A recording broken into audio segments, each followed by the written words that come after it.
guys, it's KINO. Welcome to another video. So in today's pick a card, we are going to be finding out what reality shift you are going through. And the reason I'm using the word reality shift today rather than just like what's changing in your life is because today I want to look at changes that are very big and very unexpected, almost that you would feel like, did I slip into a different timeline? This is something that's happened to me a couple times in my life and it's really weird. I don't know if you guys have had this experience as well. But something that was so constant, something that had never changed in your life or that you never expected to change, all of a sudden it does and it just kind of freaks you out. Let's say, for example, your hair never grew past your shoulders and now all of a sudden it's growing down to your belly button. Or let's say you have a boss who is really grumpy all the time, they're always in a bad mood, and now all of a sudden they're just like happy as a clam and they're really, really nice to you. These things where you're like, wait a minute, what's going on here? That's the kind of changes that I want to look at today. So there are 4 readings for you guys to choose from today. I'm going to show you each of the crystals one by one, and please pick whichever one you feel drawn to the most. Option number 1 is blue Chalcedony with fluorite. Option number 2 is bismuth. Option number 3 is Vanadinite with barite. And option number 4 is Apophyllite.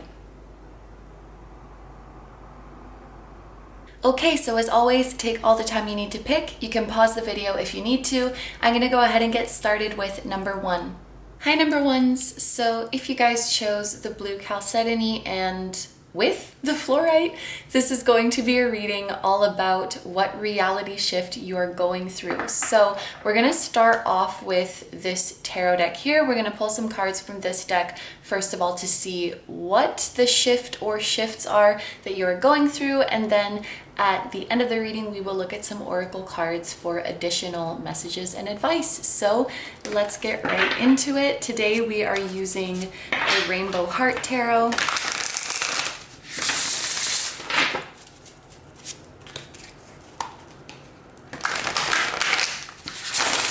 Okay, group number 1.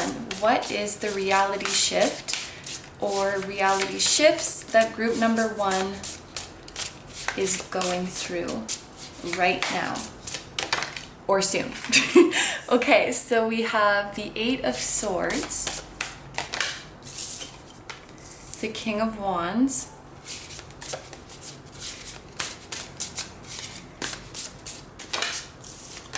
and the Lovers. Interesting. Okay, so to clarify the 8 of Swords, we have the 3 of Wands. To clarify the King of Wands,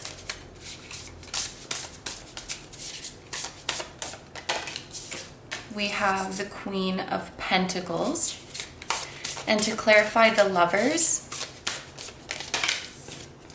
we have the High Priestess. Okay. All right, so I'm gonna start with zodiac signs that could be significant. The Lovers here, we have Gemini energy, and with the High Priestess, we have water sign energy, Cancer, Scorpio, Pisces. So, all right, let's start over here with the 8 of Swords and the 3 of Wands. This 8 of Swords to me is quite interesting. It is a card that has an energy of being held back, of being restrained, of being restricted in some way.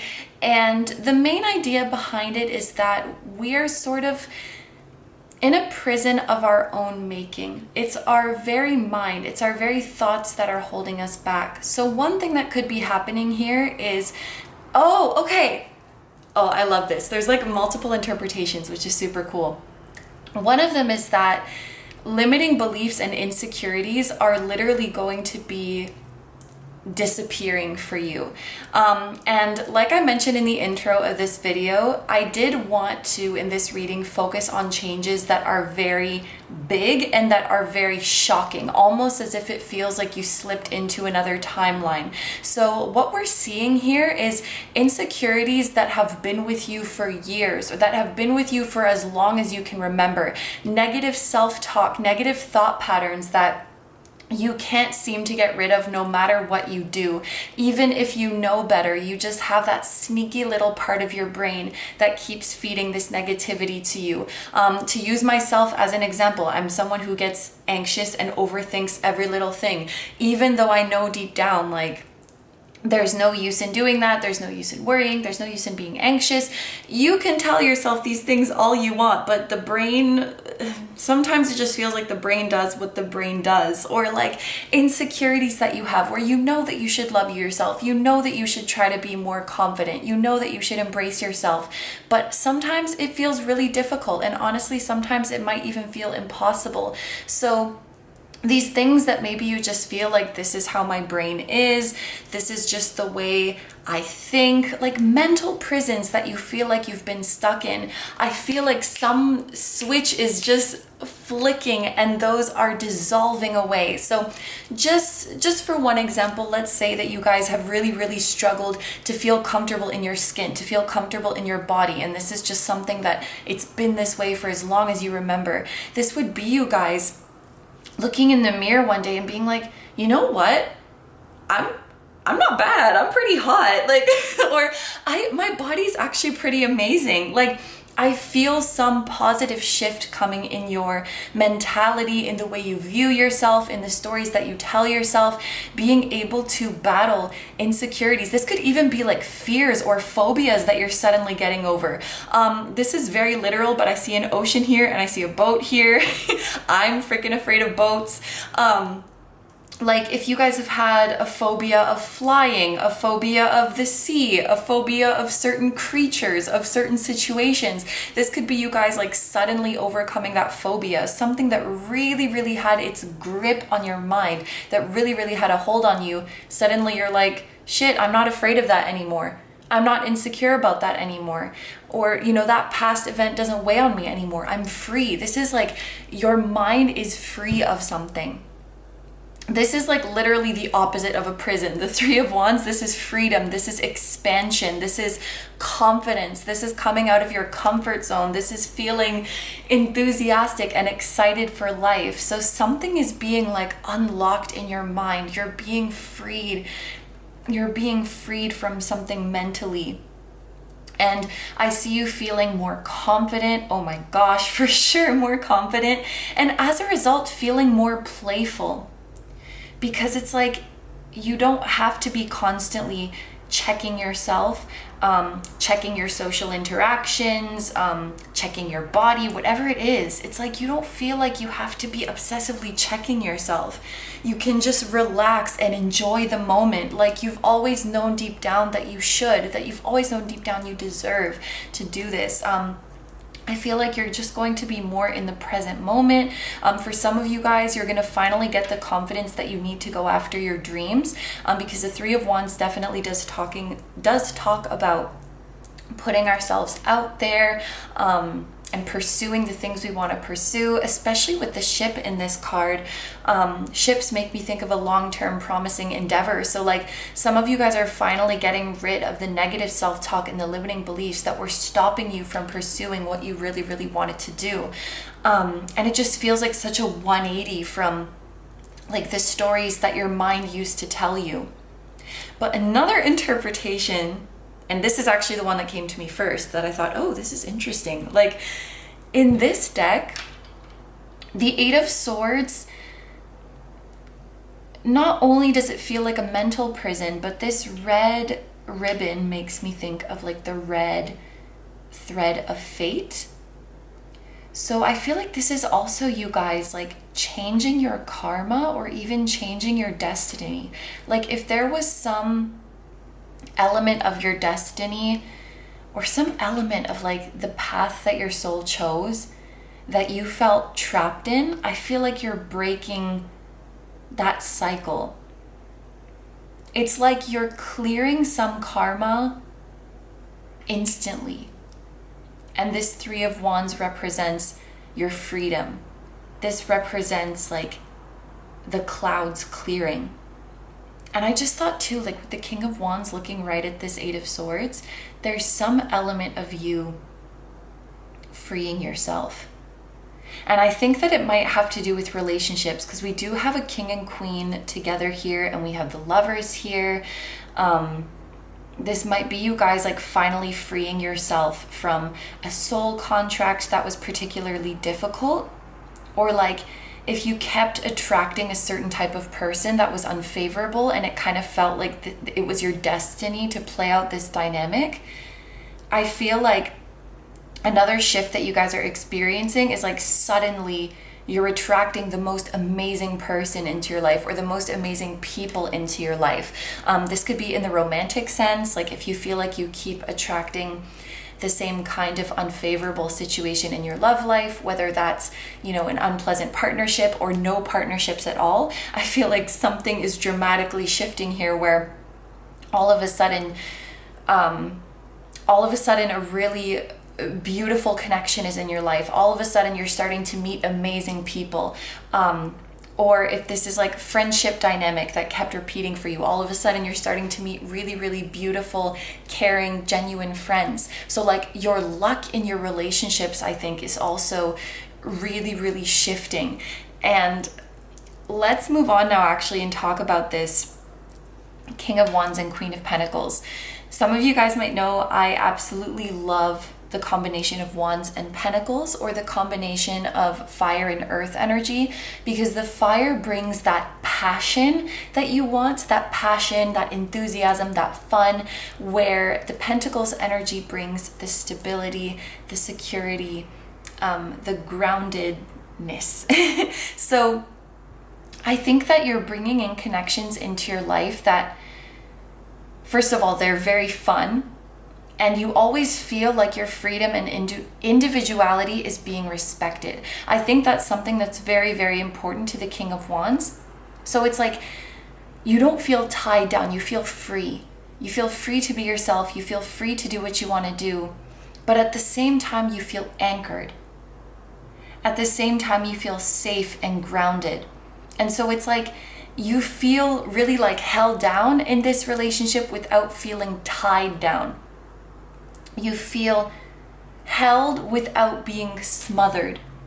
And you feel loyalty without feeling possession, or you feel protection without feeling possession. It's like that really, really nice balance where it's like, I got you and I'm not going anywhere, but be free. Be free to go out and do you, and know that I'll be here.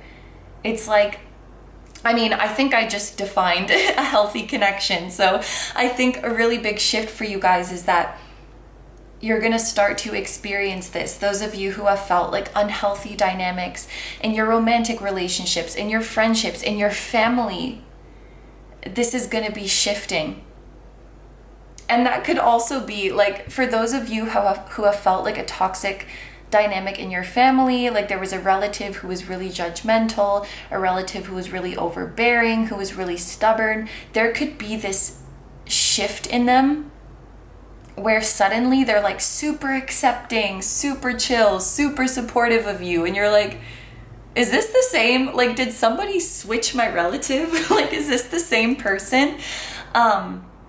In the romantic and friendship sense, I was more thinking of it as like new people entering your life.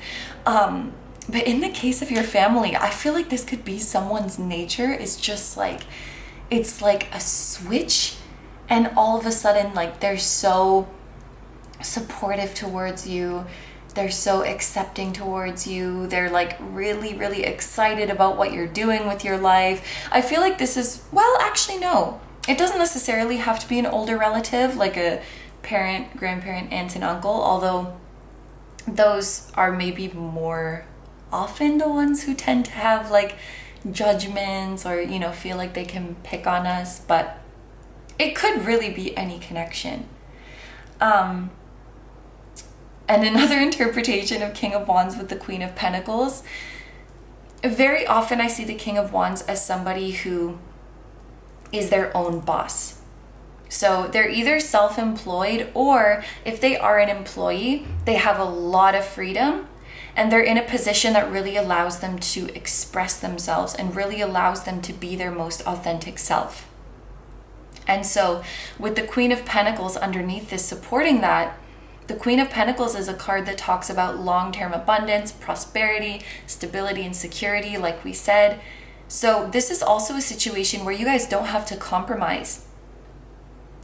Maybe before, in your old paradigm, in your old reality, it was very much like, I can either be creative and follow my passion and have freedom in my life, or I can have security and routine and predictability with my finances. And now it's like, you don't have to choose. You can have both.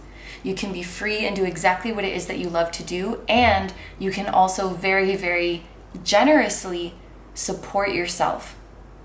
And I think that these two things might be related. Like, you're overcoming your limiting beliefs that you can't have both, and you're putting yourself out there bravely, and you will find that you can have both.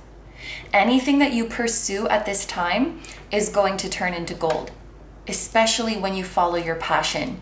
And like, I cannot stress enough that like, you can have it all. You can have your cake and eat it too. And we're overcoming this like limiting way of seeing things where it's like, you have to choose. You have to choose between the stability or the adventure. You have to choose between the money or the passion. You have to choose between the structure or the freedom. Not anymore. Not in this new reality. You can and will have both. And not only that, but you'll be supported. You'll see the people around you start to reflect that belief to you.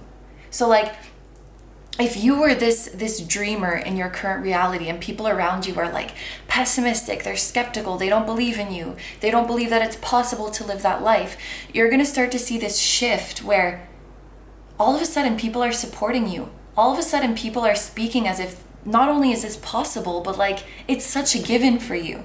You're going to start to see that truth reflected in how people speak to you, or how people speak in general, as if it's like the most common universal truth. Of course you can have the best of the best. Of course you can make a living off of your passion. Of course you can live however you want. It's like all of these limiting narratives, all of these restrictive narratives are just going to like disappear. Even in the media, it's like, where did it go? It's gone. Like it's like these negative narratives are gonna be like nowhere to be found, as if they never existed. And all that you will be fed and all that will be reflected back to you is nurturing, is supportive, is encouraging, is building you up, as if that's all there ever was. As if that scared and restricted and insecure version of yourself was never there. And you're just a boss. You're just a boss, and you always were a boss. And I love that. Okay, so let's move on into the next part of this reading. We have the Lovers, which is clarified by the High Priestess. Some of you guys are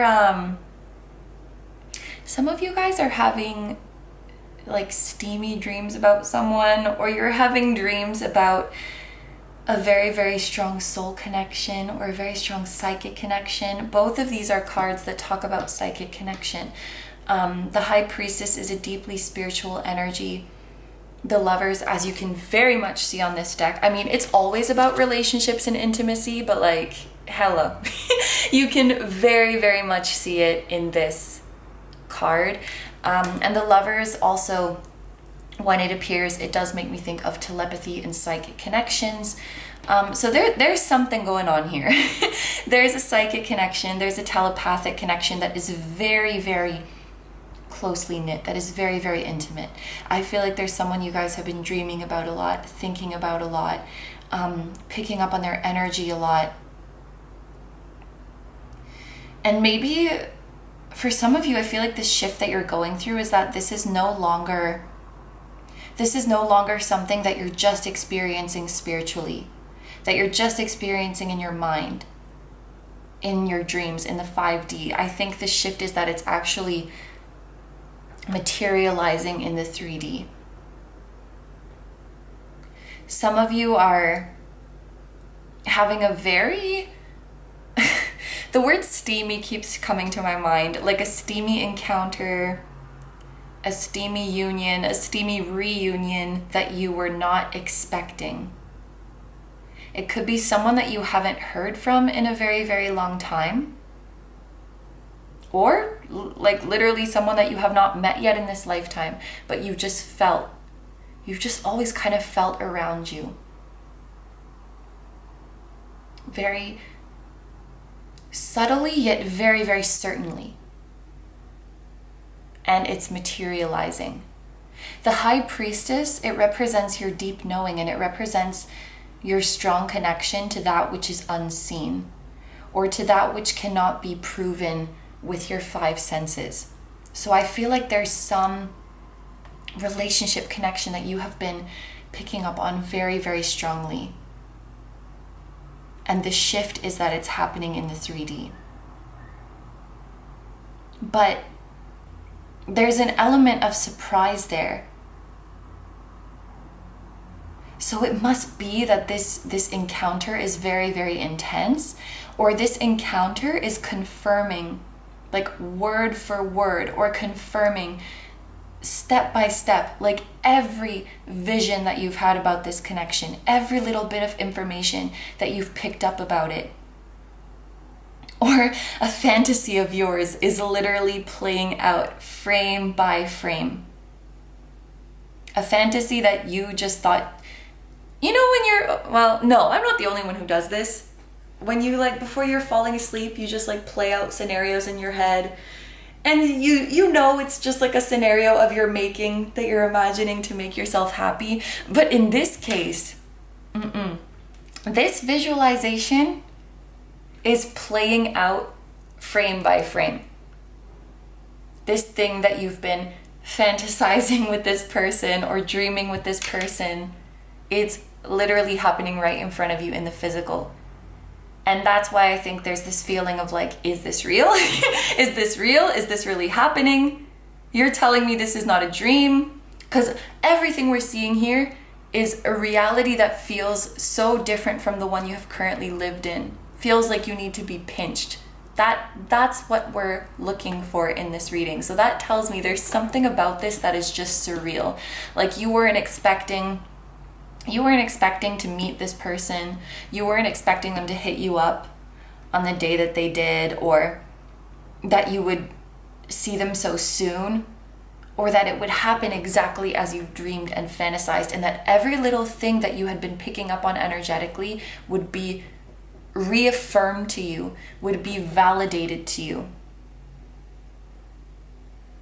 It's crazy. Like, a conversation that you've imagined having with this person in your head, and then they reach out to you and say like every word that you heard them say in your dream, every word that you pictured them saying. It's that kind of like very spookily on the mark thing. I hope. Oh, and I just saw 2121 by the way. Okay. I hope that I'm like doing justice to the situation that I see here, or like explaining it in a way that makes sense. But okay, let's move on to the oracle cards now. We do have a lot of oracle cards from various decks, so we're going to get additional messages and advice from these. Ooh, to start off, we have one. So this could be talking about a time frame that is significant. What's the energy that we have here? Wands, swords, wands, Mercury, the moon. Like Mercury and the moon are the fastest moving in the sky. Wands and swords are really, really fast. Pentacles is the only like slowish card in this spread. So I do think that this one is not referring to 1 year, but it could be 1 month. For some of you, it could even be as soon as 1 week. But I get the feeling with this that you're gonna see these kinds of shifts starting to trickle in soon. I also think that one could be talking about union, because, you know, union, that like, uno. It means one. And this circle looks very much like the circle that the lovers are coming into union inside. So one, I think, is also talking about union. There's like a very, very intimate union that you guys are experiencing. We have it gets better. So we see a heart that is healing. Definitely this could be referring to you guys healing from past insecurities, or healing fears. And I love that we have so many hands here. Obviously it's more than one person who is healing your heart, because I don't think anyone watching this has 6 hands. So this is like you not healing on your own, but healing surrounded by your loved ones, healing with the support of your loved ones. So I think that something you guys need to know is that you're not in this alone. Healing is not a journey that you have to go through alone. And even if you guys feel like, oh, I prefer to process things by myself, I would maybe suggest questioning that.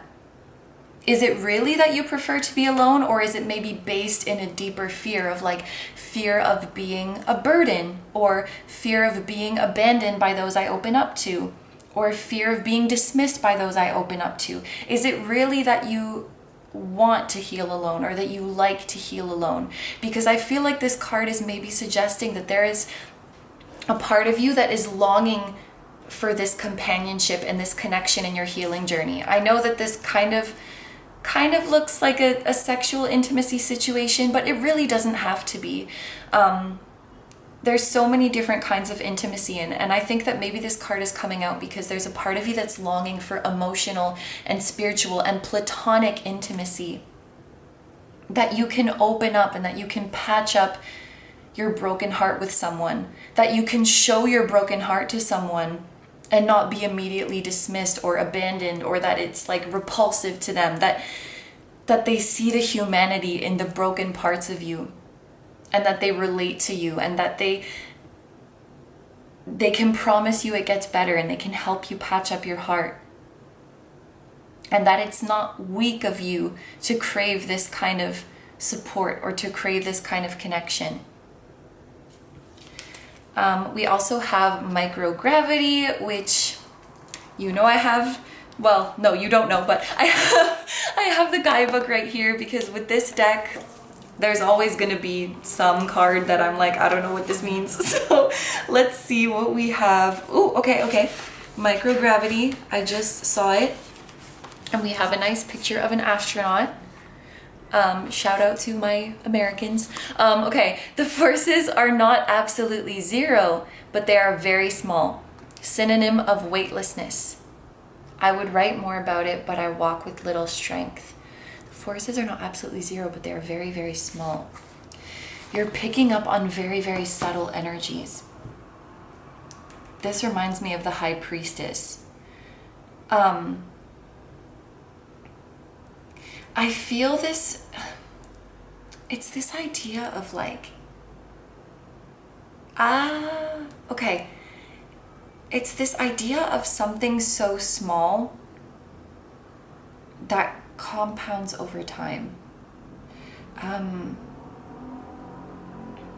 The way it's coming to me is like, you know, there are some things that we have to heal from that are like very big and obvious traumas, right? But then there's other things where maybe we think like, why is this bothering me so much? Or like, why am I so upset? And I think that there may be something that's weighing on you, that it's not necessarily like one definitive traumatic event that happened to you that was like super dense, but little things that piled up over time. In the example of like, let's say there's a toxic friendship in your life. It's not necessarily like this friend is being outright super crazy, like mean towards you and doing these big things to hurt you.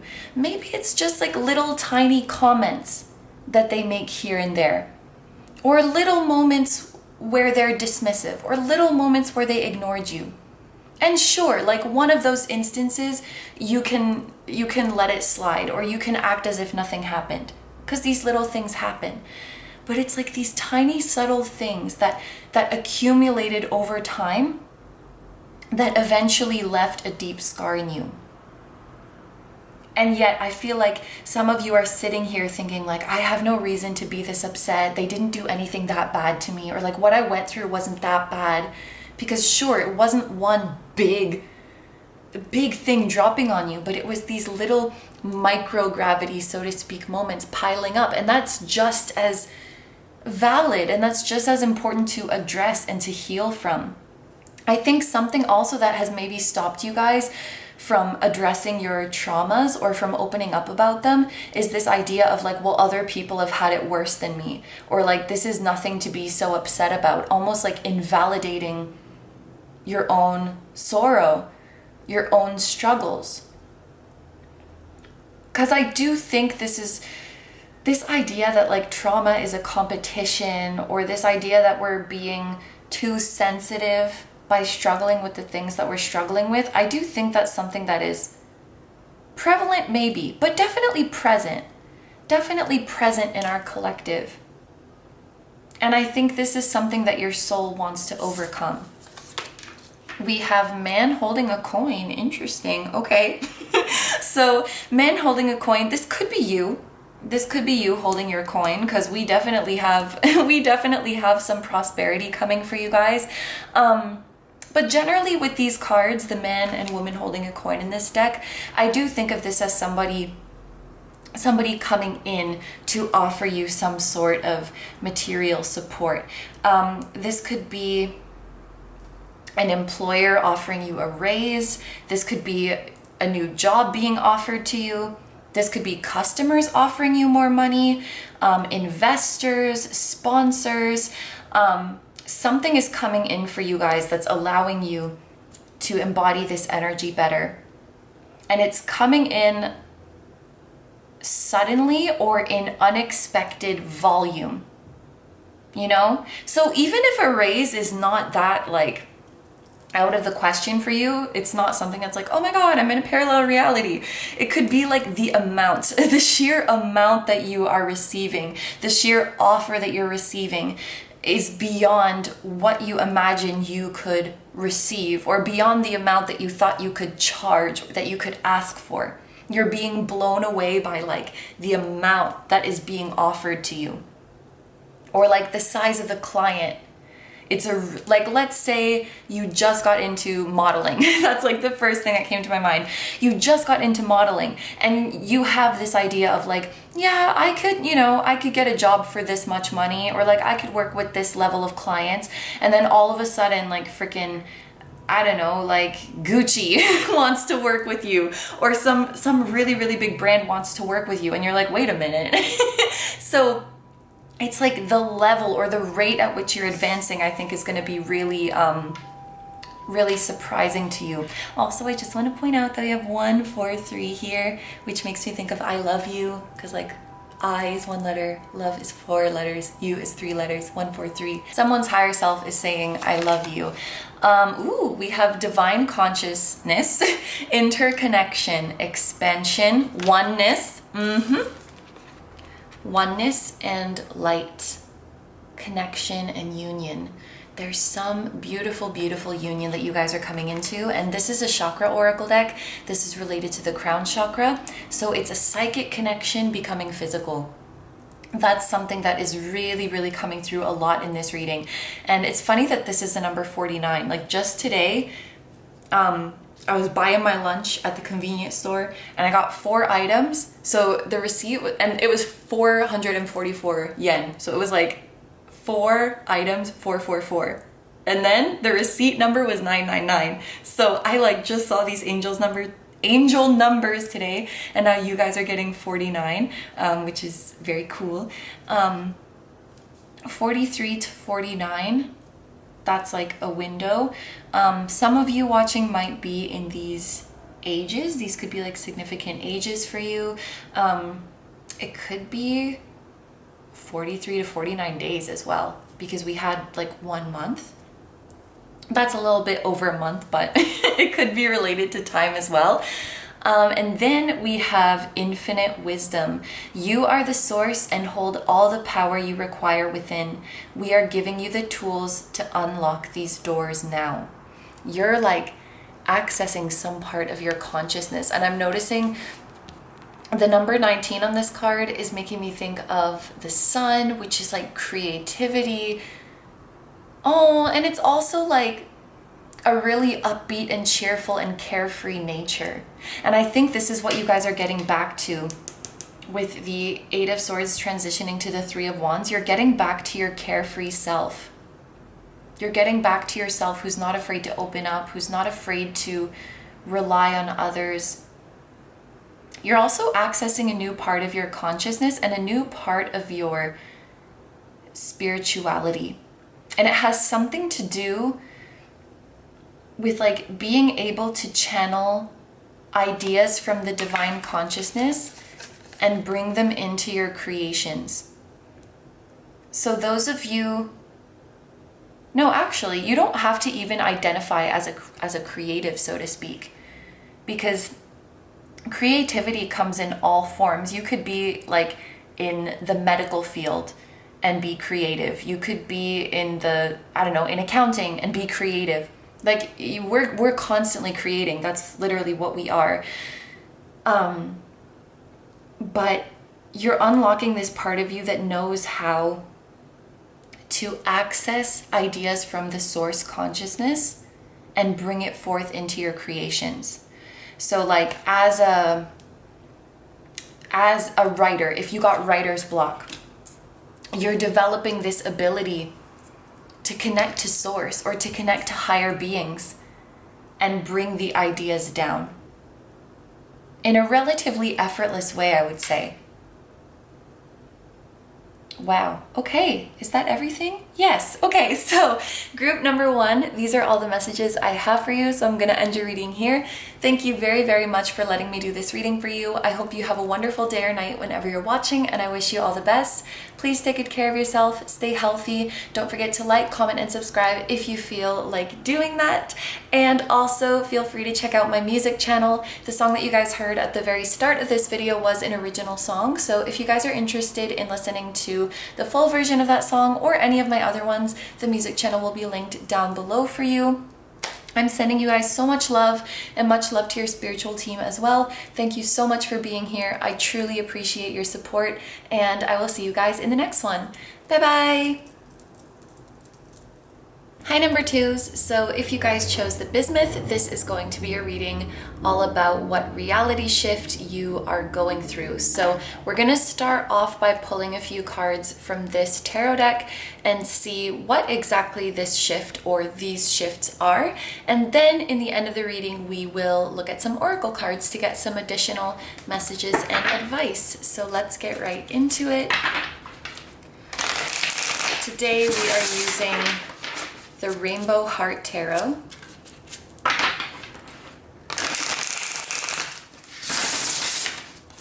So, group number 2.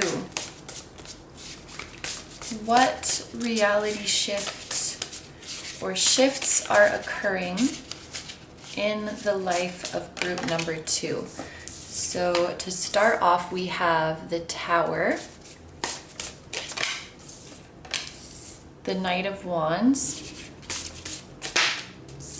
and Justice. To clarify the Tower,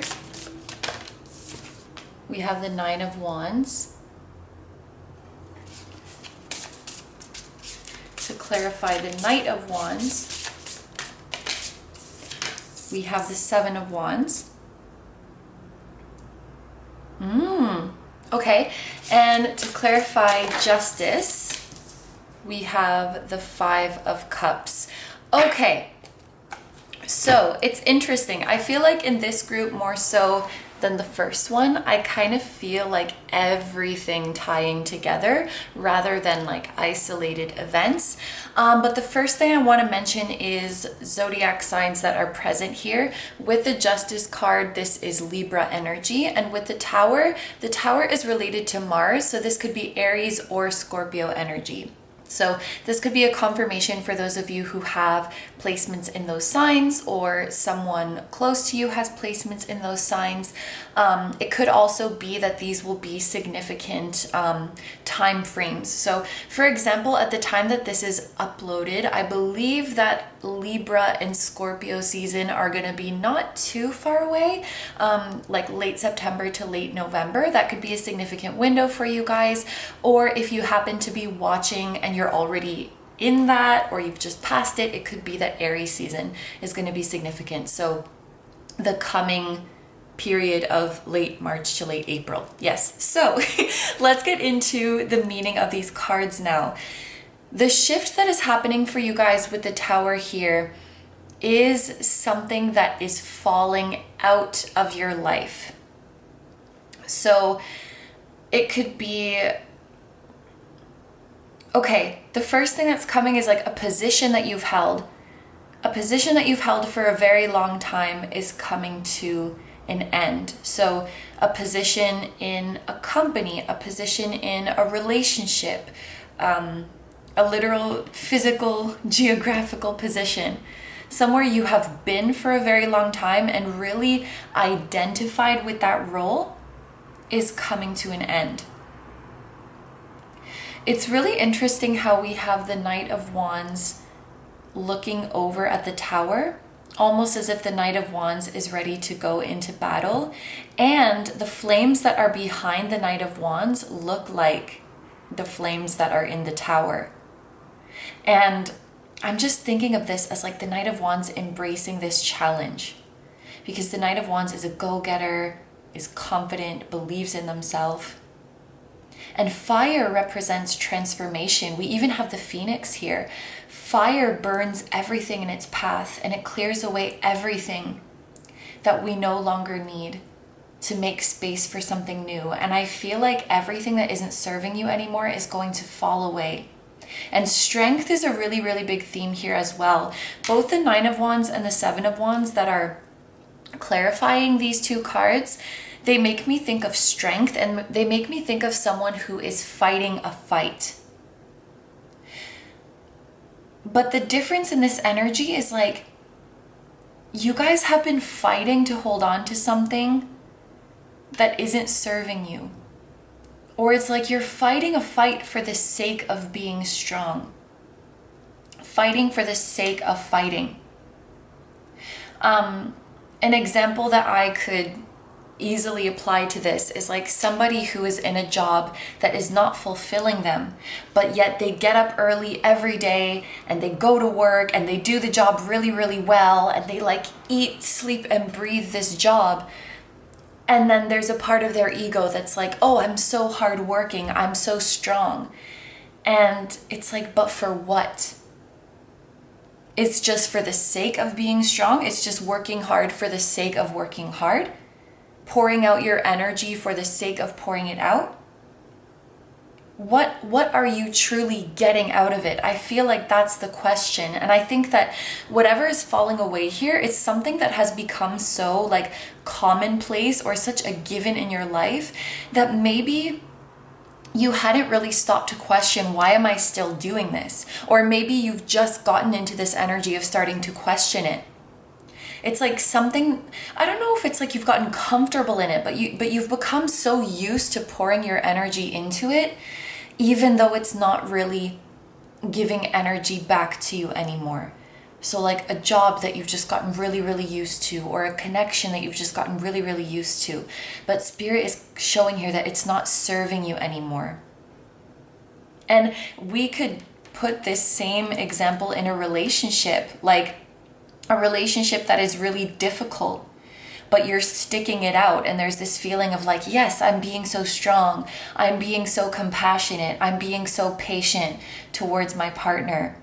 Or like, oh, we've stuck it out for so long, we've been together for this many years now, and then there's that question again of like, but for what? Like, how is this situation serving you? And is it really worth it to have that badge of like, I've been doing this for this many years, or it's hard but I've been pushing through? Is it worth it to have that kind of like badge of honor when you're not really getting fulfillment out of what it is that you're doing. It's almost like putting yourself through that struggle as if there's something honorable about it, when the struggle is not really worth it. Like, there is something very, very honorable, I think, in fighting for a worthy cause, in fighting for your dreams, in fighting for your passion, in fighting for your happiness. But here we're calling into question, like, why are you fighting? Why are you fighting this fight? Is it like, it's just to say that you're doing it? It's just to say that you're strong? It's also like, keeping up with a routine, keeping up with a diet, keeping up with a really strict structure just to say, like, I'm disciplined, I'm organized, when really you're not happy in it. And it's like your higher self is calling you to ask yourself, like, what am I trying to prove here? Or really, like, what is in it for me? And I think what we're moving into here with the Knight of Wands and the Seven of Wands is like, we're starting to fight fights that feel worth it to us. So this is not about like, oh, don't work hard anymore, don't be patient anymore. It's not about that, but it's about channeling that hard work and patience and dedication into something that rewards you, into something that makes you passionate. And so this tower falling down, it could feel quite scary, as tower moments usually do. Especially because I feel like you've been in this tower for a long time. Oh, some of you guys have been in this tower because you're just like waiting and waiting for things to get better. It's like you've invested so much and you're waiting for things to get better.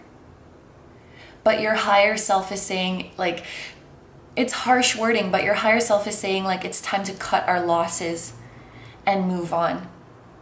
For example, someone who's in a connection where the other person is really not carrying their weight, and they're like, yeah, but if I just pour a little bit more love into them, if I just give them a little bit more patience, a little bit more compassion, surely they will come around. And like, I've been waiting for this long, I've been investing in them for this long, like, I just have to hang in there a little bit longer. That's the feeling of the Nine of Wands. And it's kind of like, and it's coming through harshly, and I'm sorry for that, but it's like your higher self is saying, like, wake up. And like, feel the smoke, feel the fire, like this tower is burning down. And it's amazing that you're so dedicated, that you're so passionate, that you're so perseverant, that you're so resilient. But let's take that and harness it and put it into something that gives back to us, that fuels us, that rewards us, that helps us grow. And this is what I see with the Knight of Wands and the Seven of Wands. So something is falling away and it's scary, but I also feel like it's awakening this warrior within you that's like, it's time to start fighting for what matters. And this is really freeing you. This moment is freeing you. And then we get to Justice and the Five of Cups. Justice is about balance, fairness, reciprocity. And what you guys have been going through, it hasn't been fair because there hasn't been reciprocity.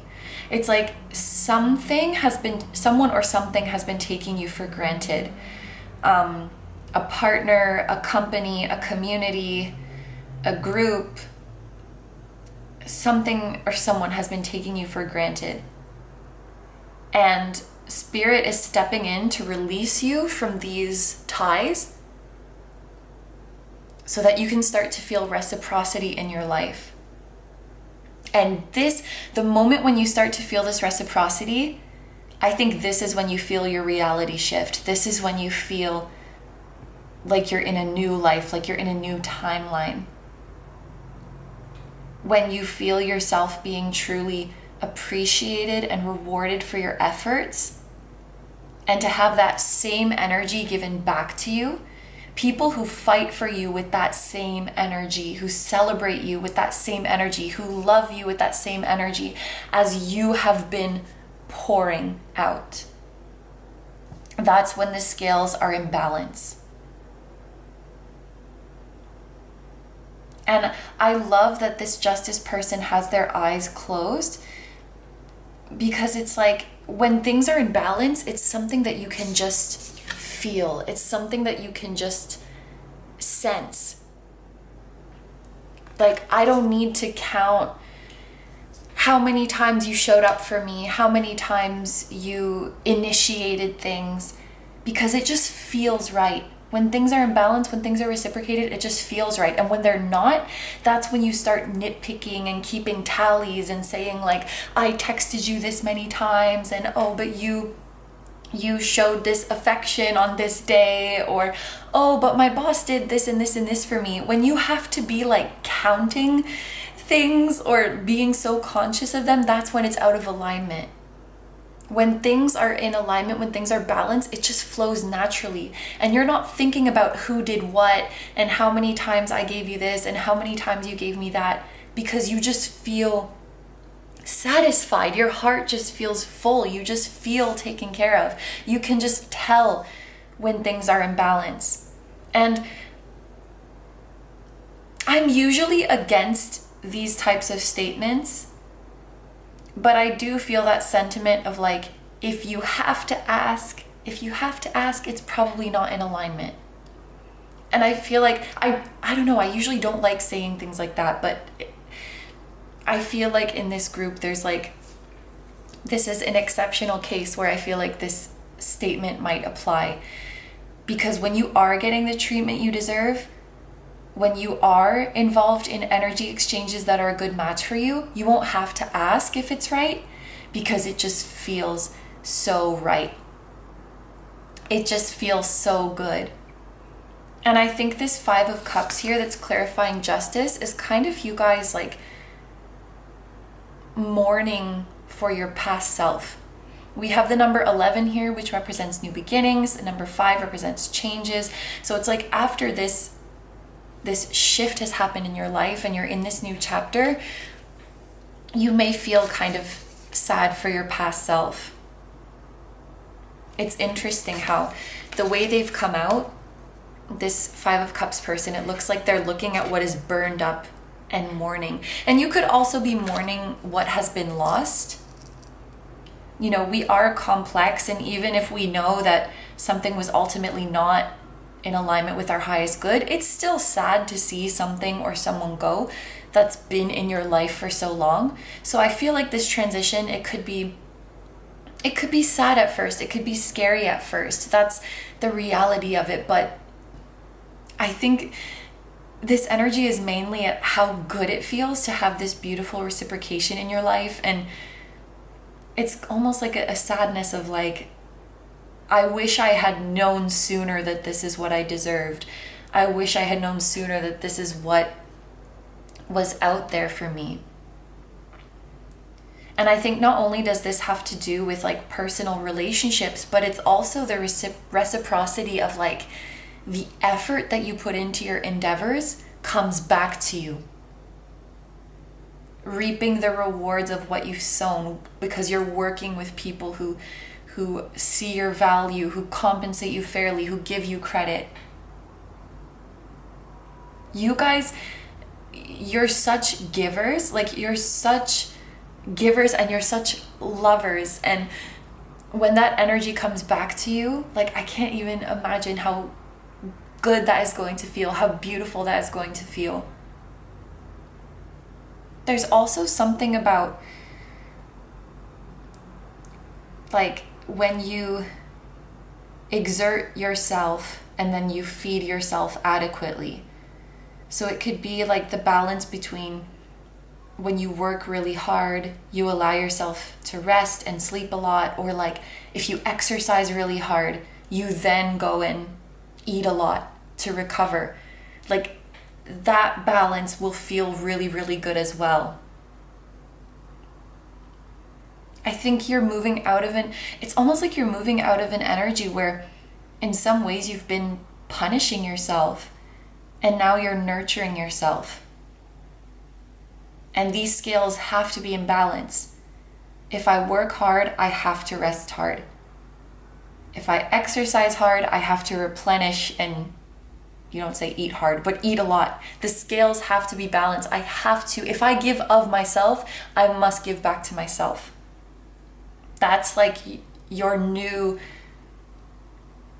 motto of life, your new, I don't know if mantra is the right word. It's your new worldview.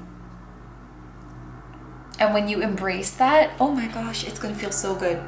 So good. Okay, so, I've done it again. Okay. So I shuffle and like get the oracle cards ready on the other side of the room.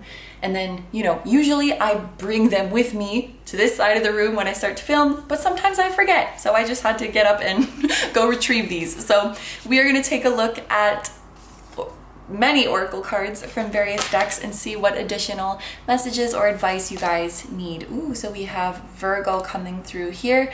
Again, Virgo could be your sign or the sign of somebody significant. Maybe someone who was kind of being alluded to throughout this reading. Or it could be that a significant healthy partnership coming in your future is going to be with a Virgo person. And it could also be Virgo season. So late August to late, late August to late September. We also have grief, so that makes a lot of sense. We spoke about the Five of Cups here, having this period of mourning what has exited your life, and also mourning for your past self, wishing that you had known to embrace this reciprocity or that this is what you deserve sooner. I think that grief is very much talking about that and reiterating that, and I'm just realizing now more about the archetype or the energy of Virgo. Virgo is very much a giver and a nurturer, someone who likes to care for others, and in some cases could slip into the energy of trying to fix other people. This might be a pattern that you guys have been in your relationships, where you feel like you want to fix the other person, or you want to help the other person heal or grow or improve, when they themselves are not so much invested in that. It could also be like in a group, a community, a company. Oh, like they're not doing very well, but if I stick it out with them, I'm sure I can help them move things in a better direction. That is a very big burden to put on yourself. I think it's like, and I love this trait about you guys, that you want to give and you want to help others and you want to help people improve, but it has to be, again, it has to be reciprocal, and the other party has to be putting in equal effort. Otherwise, it's like your life force is being wasted. And I know that sounds kind of dramatic, but it's like you're pouring and pouring and pouring, and all of this energy from you is just leaking out and not being returned to you. And I don't want you guys to lose, like, I don't want you to become cynical and lose these beautiful, loving, and generous traits that you have, but just to be mindful about where they are channeled. But yes, there is a period of grief here, and I feel like it could be coinciding even when the happy chapter of your life has started. And I say that because we do have a star on this card, and when I think of the star, I think of like the tarot card, which is, you know, there's a bright future, our dreams are coming true. So I feel like when we step into the new chapter, there's this kind of awkward transitional period where we're in the new chapter and we're happy about it, but we're still kind of hanging on to lingering sadness, grieving the previous chapter, and that's okay. And I think the advice for you here is to give yourself that, I think grace period is the word, where you allow yourself to transition uncomfortably and not expect yourself to just be like, bloop, okay, I'm in the new mindset now, I'm in the new chapter now, this is gone, like old me, who is she, I don't know. Like, give yourself that period of, you know, I'm trying to figure out how to be in this new energy. I'm trying to figure out how to embrace it. I'm trying to figure out how to let go of my past. That's very, very natural, and that's very, very human. We also have Fox P2. So guidebook it is. This deck has a lot of cards that are kind of a question mark to me, but I really like it. So we pulled out the guidebook for group 1, and we are doing it again for Fox P2. Communication as the key. Fox P2 invites us to communicate with either ourselves or others in a conscious and harmonious way by acknowledging the majestic power of words and language. Words are portal keys to other dimensions of our being. Water particles change their shape and semblance according to the word or sound that they have been exposed to. Human beings are almost 80% water. Do the maths. If you do not have the power to transform what you say into a language with meaning, it will only be sounds. These sounds are vibrations. Vibrations heal, cure, and clean, but they also break, fracture, and separate. Why do human beings have the ability of speech? Fox P2 is the gene which allows us to communicate as a species. In its shadow, this communication is used for destruction. In its neutrality lies the silence of things we do not say, which are incubated inside. In their light, words are the most evolutionary, important tool that we possess as a species. It opens the doors of communication on a scale never seen before in the history of the universe. And just in case it is relevant for you guys, this is page number 54, just in case that is a significant number for you. Oh my gosh, and it goes on. Okay, I'm just gonna hold this up, and if you guys do feel like reading it, feel free to pause the video. I don't think I'm going to read all of this, but we also have the number 55 here, so we have the number of change following you guys around and the number of new beginnings following you around. But this is talking about the power of your words and the power of communication. And it's interesting because Virgo is also ruled by Mercury, which is the planet that rules over communication. There could be a message in here about you guys learning how to speak up for yourself, but I think there's also a message in here about like positive communication, open, direct, encouraging communication between you and the people around you. And the thing that really makes you notice, I'm in a new chapter, I'm in a new energy, I think is going to be the way people speak to you, the type of words that they use with you, and also like the frequency and openness and enthusiasm of their communication. It's like you can tell. And I don't really know how to explain it, so maybe it's something that you guys just have to live through. But it's like you can tell from the types of words that people are using with you. Like, wow, this person really cares about me. This person is really being considerate of how I'm feeling. This person is really wanting to convey that I'm special to them. And I think it will stand out in contrast with what you've experienced in previous dynamics. For example, like your boss asking you to do something. The way that they communicate that to you, the way that they ask you, you can tell by their choice of words that they really care about you, that they really value you, in contrast to maybe how it was done before, where it was like, oh, they're just thinking about what they want done. They're just thinking about me as the tool to get what they want done, versus this person thinks of me as a person. Or someone asking to hang out with you, you can tell they really want to see you. You can tell they've really put thought into what they want to do with you. Or, wow, this person is going out of their way to initiate this conversation about their feelings, and I can tell that they're enthusiastic about sharing with me. Like, you will see from the words people use. And I wish that I could offer like a further explanation. It feels kind of abstract, but the vibration that their words carry, it makes you feel such a different way. And maybe it's even that you cannot put your finger on it exactly, but the intention that the words carry, the vibration that the words carry, it feels so different. Ooh, we have attachment with the number 5, which is very much the 5 of Cups. And it's so interesting that this person is holding a mask.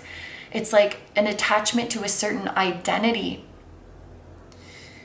Some of you guys, we spoke about you having this trait of like wanting to fix other people and feeling very strong and feeling very patient for sticking it out in bad situations. There might be a part of you that is kind of attached to this identity. Because even if it hurts you, it's like there might be some part of it that is feeding your ego in some way, because it makes you feel like really tolerant, or it makes you feel really strong. It makes you feel really selfless. And this is no judgment, by the way, because every person in the world has an ego. And what ego doesn't like feeling these good things about themselves? It's zero judgment. But I think that there might be some attachment to that previous identity that you guys have resonated with. We have dreams, messages, signs, symbols, and guidance. So you'll definitely be having very telling dreams, or even prophetic dreams during this transition. You guys, if you don't already, you might even want to start keeping a dream journal. If that's not something you do, it could be very, very helpful for you guys. Or like to remember what you're dreaming so that you can look it up later and see what it means. This is something that I do quite often, because I personally believe that, like, even though there's so many different interpretations out there, I believe that your higher self or your spiritual team will lead you to the one that you're meant to see. So like, I don't know, if there's some article out there on the internet that says, if you dream about a hedgehog, it's a sign of good luck, and my spiritual team wants to direct me to that, they can like put a hedgehog in my dream and then make sure I find that article, if that makes sense. So I know, oh, okay, it means good luck. So I think your dreams are going to be really, really significant. And it's interesting that we were talking about communication and the power of words and the vibration that they hold. Like, pay attention, especially to what is spoken to you in dreams. Even if it doesn't make sense, even if it sounds very cryptic, pay attention to words that stand out to you, because they might be important. And to not write anything off in your dreams as just like gibberish or unconscious nonsense. I feel like this is a period where your dreams are going to be very literal. And then finally, we have cosmic womb. Seek connection with oneself, as you are a source of empowerment and life. In here lies your divine insight. Seek connection with yourself. There's this feeling of coming back to yourself.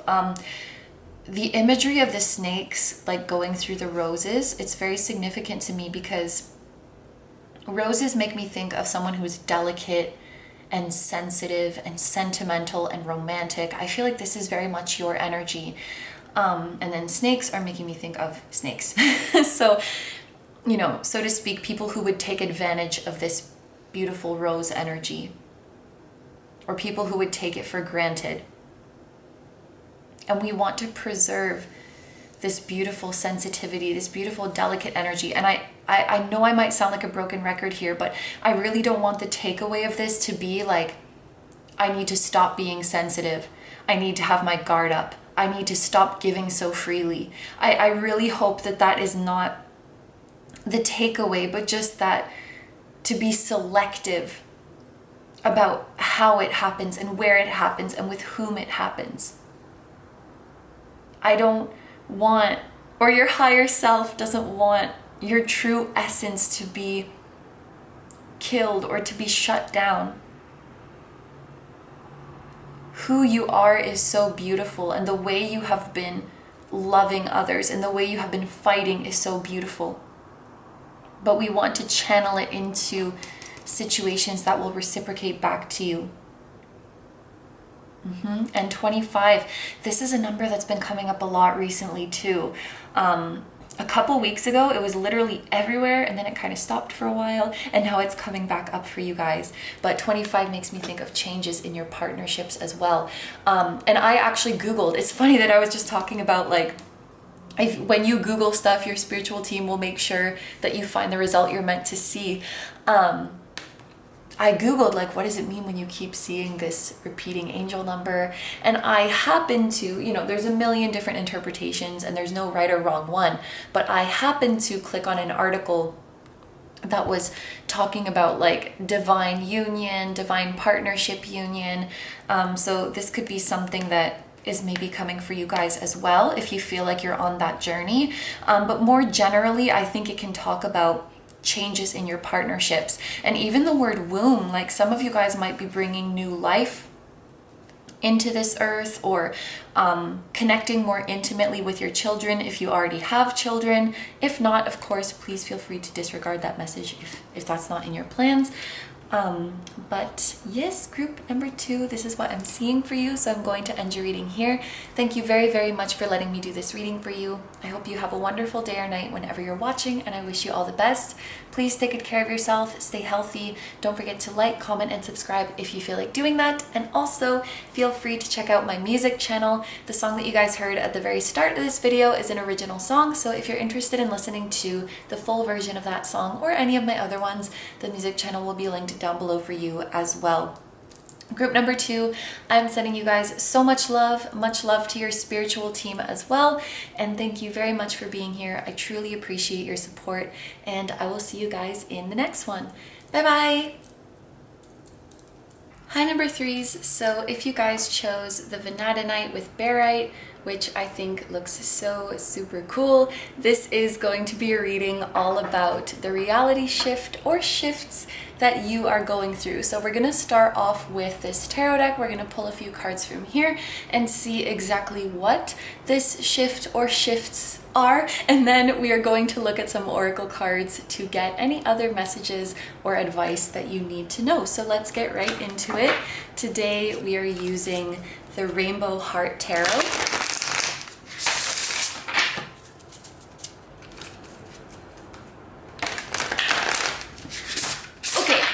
Group number 3. What do we have for group number 3? What reality shift is group number 3 going through? Ooh, oh my gosh, okay. So we have the Magician to start off. Very powerful energy right off the bat.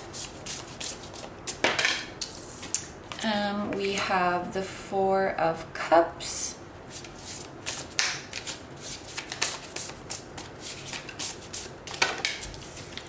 And the Knight of Swords. Okay, okay, I got it. So to clarify the Magician, we have the Lovers and the Chariot coming out at the same time. To clarify the Four of Cups, we have the Queen of Swords. And to clarify the Knight of Swords, we have the Page of Wands. Okay, all right, so in one of the groups, these were like all kind of separate events, and then in one of the groups, they were all kind of talking about the same thing. I do think that for you guys, we're gonna have more of like a this is all talking about one energy type of reading. I'm gonna start over here with the Magician, and this is something kind of small and specific, but it's what jumped out at me really immediately as I saw this card. You know, normally the Magician has his cup, his pentacle, his sword, his wand on the table, but there's these like 2 little cubes, and I think that that's something that is unique to this deck. I'm not sure, but I've just never noticed that before. And immediately I was like, sugar cubes. It's sugar cubes. And so I feel like you guys might need more sugar or more energy or more food or something like that. I'm going to like a interpretation school right now, and one of my teachers says like when she's doing translation work, she always has to have like some little sweet things around, because you use your head so much, you use your brain so much, and then you need like a little pick-me-up, whether that's like candy or fruit or something healthier. But I don't know, I feel like there's maybe some part of you that is craving more sweet things, or maybe just more energy, or maybe some of you guys have been like trying to do something low carb and it's not working out for you, but Some of you guys take it how it resonates. I feel like some of you guys, your body wants more sugar or more carbs or more energy or something like that, because you are using a lot of energy. You could be using a lot of physical energy, a lot of like mental, intellectual, brain power type of energy, and you need to recharge. Or you could be using up a lot of spiritual energy because you are, and this is the point of the reading, you guys are manifesting huge things. And I think that spiritual energy consumption is very, very real. Like when I'm receiving downloads, I get so burnt out. I get so tired. I even get physically hot as if I'm overheating. So I think when you're processing these big energies, like manifesting something really, really big or receiving a really, really big download, you need to recharge and refuel the same way as if you had just, you know, done a bunch of physical exercise or done a bunch of mental exercise. I really see them as similar like that. So, you know, these little cubes could be just metaphorical that you need to recharge, but the first thing I thought of when I saw them was like sugar cubes. So I just had to give that like specific message right off the bat. But yes, and I just saw 444, by the way. So this magician is sort of like the core of the reading, which is that you guys are manifesting huge things, and the reality shift that you guys are going through is very much a shift directly into your desired reality. So, you know, like I mentioned in the intro, what I want to see here is shifts that make you feel like you're literally in a different timeline, that you're literally in a different reality. So it could be the very fact that you're manifesting your dreams is the big shock for you. It could be the speed at which it's happening, because the Knight of Swords is a strong indicator of, and the Chariot, holy crap. These are like the two speed demons of tarot that when they come out, I'm like, okay, things are happening very, very fast. So it could be the sheer speed of it that is surprising to you, or the sheer ease of it, or all of the above. But it's literally like, I see you guys overnight, you're moving into your desired reality, and that's being specified really, really strongly. This is the reality that you want to be in. This is the reality that you've dreamed of being in. With the Four of Cups right here, there is kind of a feeling of this is coming when you least expect it. So I do believe that it's coming to you, with little action from you required at this time. For many of you, I feel like your desired reality is popping up in front of you because of actions and efforts that you'd put in the past. And at the time, you might have thought, oh, okay, well, my actions didn't bear any fruit. And you're in this kind of disappointed energy. The Four of Cups talks about being dissatisfied with the way things are. So some of you guys, you've been through this phase where you're like, I tried to make my manifestations happen and it didn't. And you're feeling a little bit dejected or just dissatisfied with how it all turned out. The Four of Cups in some cases can even talk about apathy. So some of you guys maybe have gone through this process where you felt like your manifestations weren't coming and you're just like, screw it all then, I don't care. Like, I'm not even gonna bother trying anymore. Or you were just kind of dejected and you moved on. And this cup being handed to you, it's something that you don't see coming. Like, while you're busy being bored with the way things are, or busy being disappointed with the way things are, this surprise is coming to you. Your dream reality is being handed to you because you thought the universe forgot. You thought the universe forgot about the seeds that you planted, about the wishes that you made. You thought the universe didn't see you, wasn't listening, just because the universe didn't respond right away. But that could not be farther from the truth. So your seeds are bearing fruit when you least expect them. Your desired reality is being handed to you so quickly. This reminds me of the bamboo analogy that I like to use sometimes. You guys might know, but bamboo takes 5 years to come out of the ground. But then once it does come out of the ground, it can grow like a foot in a week or something like that, which is crazy. Once it comes out of the ground, it grows really, really quickly. And I feel like you guys are going through a bamboo moment here, where it took you a very long time to get things off the ground, to get the ball rolling, but once the ball does start rolling, there's no stopping it. And it's gonna feel, yes, it's gonna feel exactly like you've been transported to some parallel universe where everything happens really quickly for you, where everything happens really easily for you. Like, I cannot believe that you have the two indicators of speed, like the indicators of things happening really, really quickly. And maybe something that is significant for you guys is that all of this positive, beautiful stuff is coming in for you in the very moment where you're feeling quite negative. Like you're feeling discouraged or hopeless or just bored or just discontent with the way things are going in your life. And yet all of these beautiful, positive surprises are coming your way.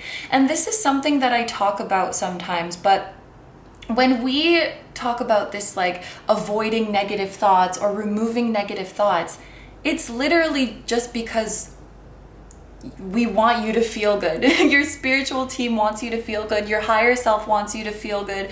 I want you to feel good. It's something that is for you, and it's not like a task that you have to complete to meet your spiritual team's expectations. Like, you better stop thinking negatively, good human. It's not like that. It's so that you can feel good. And so that you create that cycle of positive reinforcement where you feel confident, you expect good things to happen, so you take action and then good things happen. It gets you in the snowball effect of positive energy. And I very firmly reject that principle of like, oh, the universe can tell if you're thinking negatively and is going to bring you more negative things. Because I think sometimes it can come across that way, and then we start to feel guilty about having negative thoughts, or we start to feel nervous about it because we're like, oh shit, I'm having a negative thought, something bad's gonna happen, I'm gonna attract negativity into my life.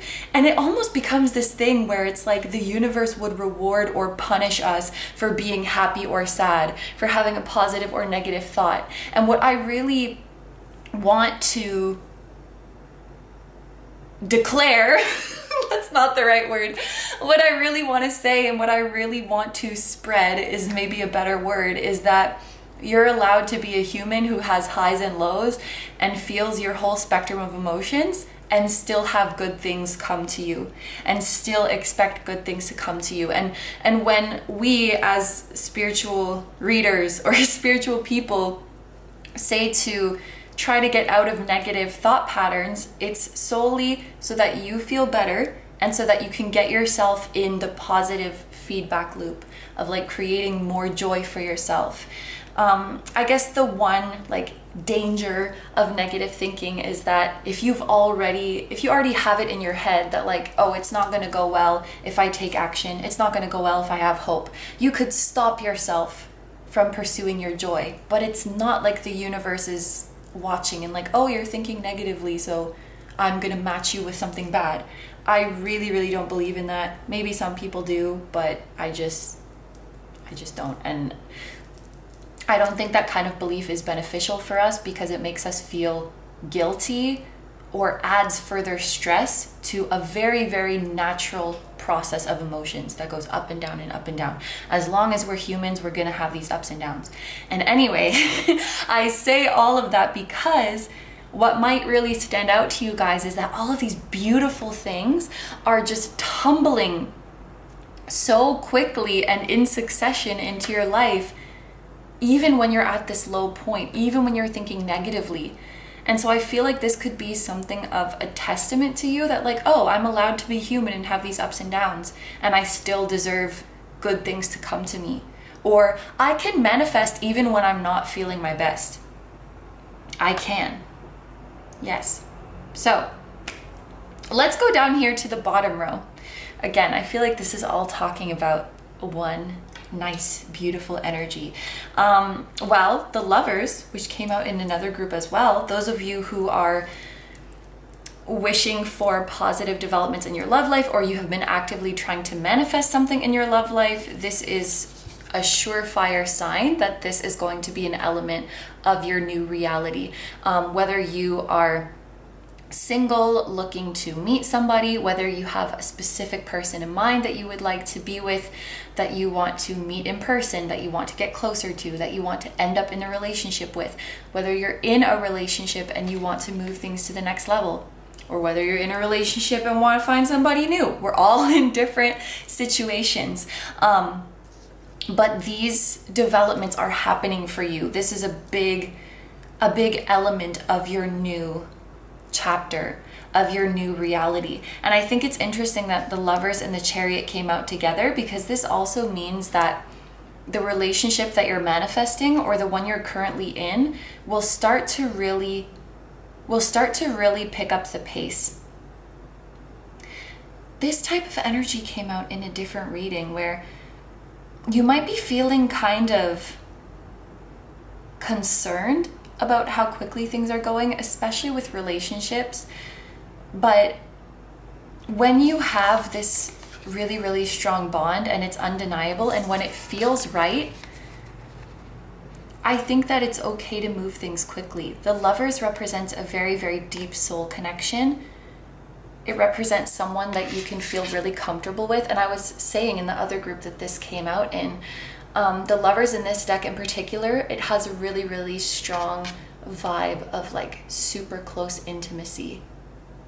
Like it's just you and me, and we're together like this. And as long as we both feel good about where this connection is going, that's all that matters. I also think it's so beautiful that we have the two horses representing yin and yang, like they're counterparts of each other.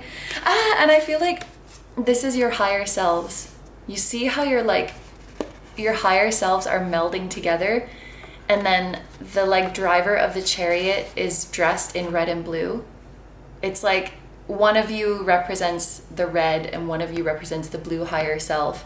And then this is like the spirit guide who is guiding both of you, or you could even see this as like a melding together of your souls, like your oversoul or shared soul, if you resonate with that, is like guiding the yin human of you and the yang human of you. And even the like curtain is the same pattern, the same pattern. So like divine counterparts. I know Aso Tarot, or maybe this is just the meaning of it, but I know that Aso Tarot talks about the magician being like high level soulmates, which is like, oh, that's cool. And that's coming up for me now. So definitely high level soulmates are a part of this new reality, that are coming in very quickly, that are coming in very unexpectedly. It's so cool too. Like, I feel like for those of you who have like a plan, I'm going to do this, and then I'm going to do this, and then I'm going to do this, and then I'm going to manifest my soulmate. Like, if you have this kind of plan, you might be thinking like, oh, I can't manifest my soulmate yet because I'm still at step 1 of my plan. And there's like 3 more steps. And the universe is just like, oh, well, here. And like just brings you to step 3. You're like, oh, but I haven't figured out how to do these steps yet. The universe is just like, and like does everything for you. It's efficient when you go with the universe's plan. So you're just like skipping steps. Let's say your soulmate is in Australia and you're in Mexico, and you're like, well, shit, like I don't even know how I'm gonna get to Australia yet, so there's no point in trying to manifest a union with my soulmate. And the universe is like, oh, well, actually, and then just like shows you the plan, shows you how to get there. The next thing you know, you have a plane ticket to go to Australia next week. Like all of the steps just... Sorry, I feel like I'm getting very, very like worked up and very excited in this reading, but I'm just so excited for you, and the information is just coming out quickly, so I have to just go with it. But you know, anything you feel like, or I don't know, like it's your dream to perform at the stadium in your hometown, like a big stadium, and you're like, oh, but I don't even have a record deal yet, or I don't even have a big following yet, so like I can't start thinking about that yet because I have to do this and this and this and this. And then the universe comes in and is like, oh, well, actually you can skip these steps, or like, actually I have a way that you can do all these steps at the same time, and just gets you to where you need to be very, very quickly. You are progressing. The Chariot is about making huge progress. It's also about public recognition, which is interesting. So some of you guys, this could be you are gaining fame, you are gaining a following, you're moving up the ladder in your job very, very quickly, or you're even like skipping some steps because you're just excelling so much that you're kind of on a fast track of sorts. And in the context of relationships, getting public recognition could be talking about an official relationship. So a relationship that everybody knows about, and I just saw 1919, by the way, as well as being a power couple or couple goals or something like that. But there's this really strong counterpart indication with the yin and yang horse, with the sun and the moon together, and then of course with like the driver of the chariot having the same colors and patterns as the lovers. I feel like this is a spirit guide who is helping you out. Metatron just came to my mind, Archangel Metatron, for whatever reason. Hello, Metatron. And also this could be like a shared soul if you resonate with that. Yes, so moving on, now we have the Queen of Swords, which is underneath the Four of Cups. I do feel, yeah, because the Queen of Swords in this deck, she has a sword through her heart. I feel like some of you guys had become cynical, or you've like hardened your heart as a way to protect yourself. When I look at this heart, I see sensitivity and a great passion. I think these are roses, but this type of flower makes me think of someone who's delicate and very sensitive, and the fire is making me think of someone who's very passionate. So I know that you guys have a very big, beautiful, giving, feeling heart. Like you're a lover, you're a dreamer, and I know that this heart has been hurt.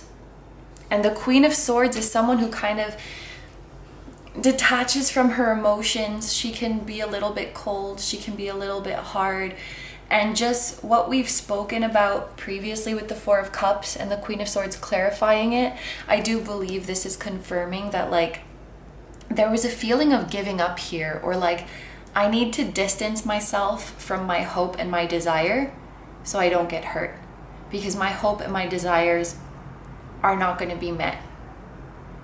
And the reality that you're slipping into is one where you're very excited by your desires and you're very excited by your hope, because you recognize that if they're there in the first place, it's because they're meant to be fulfilled.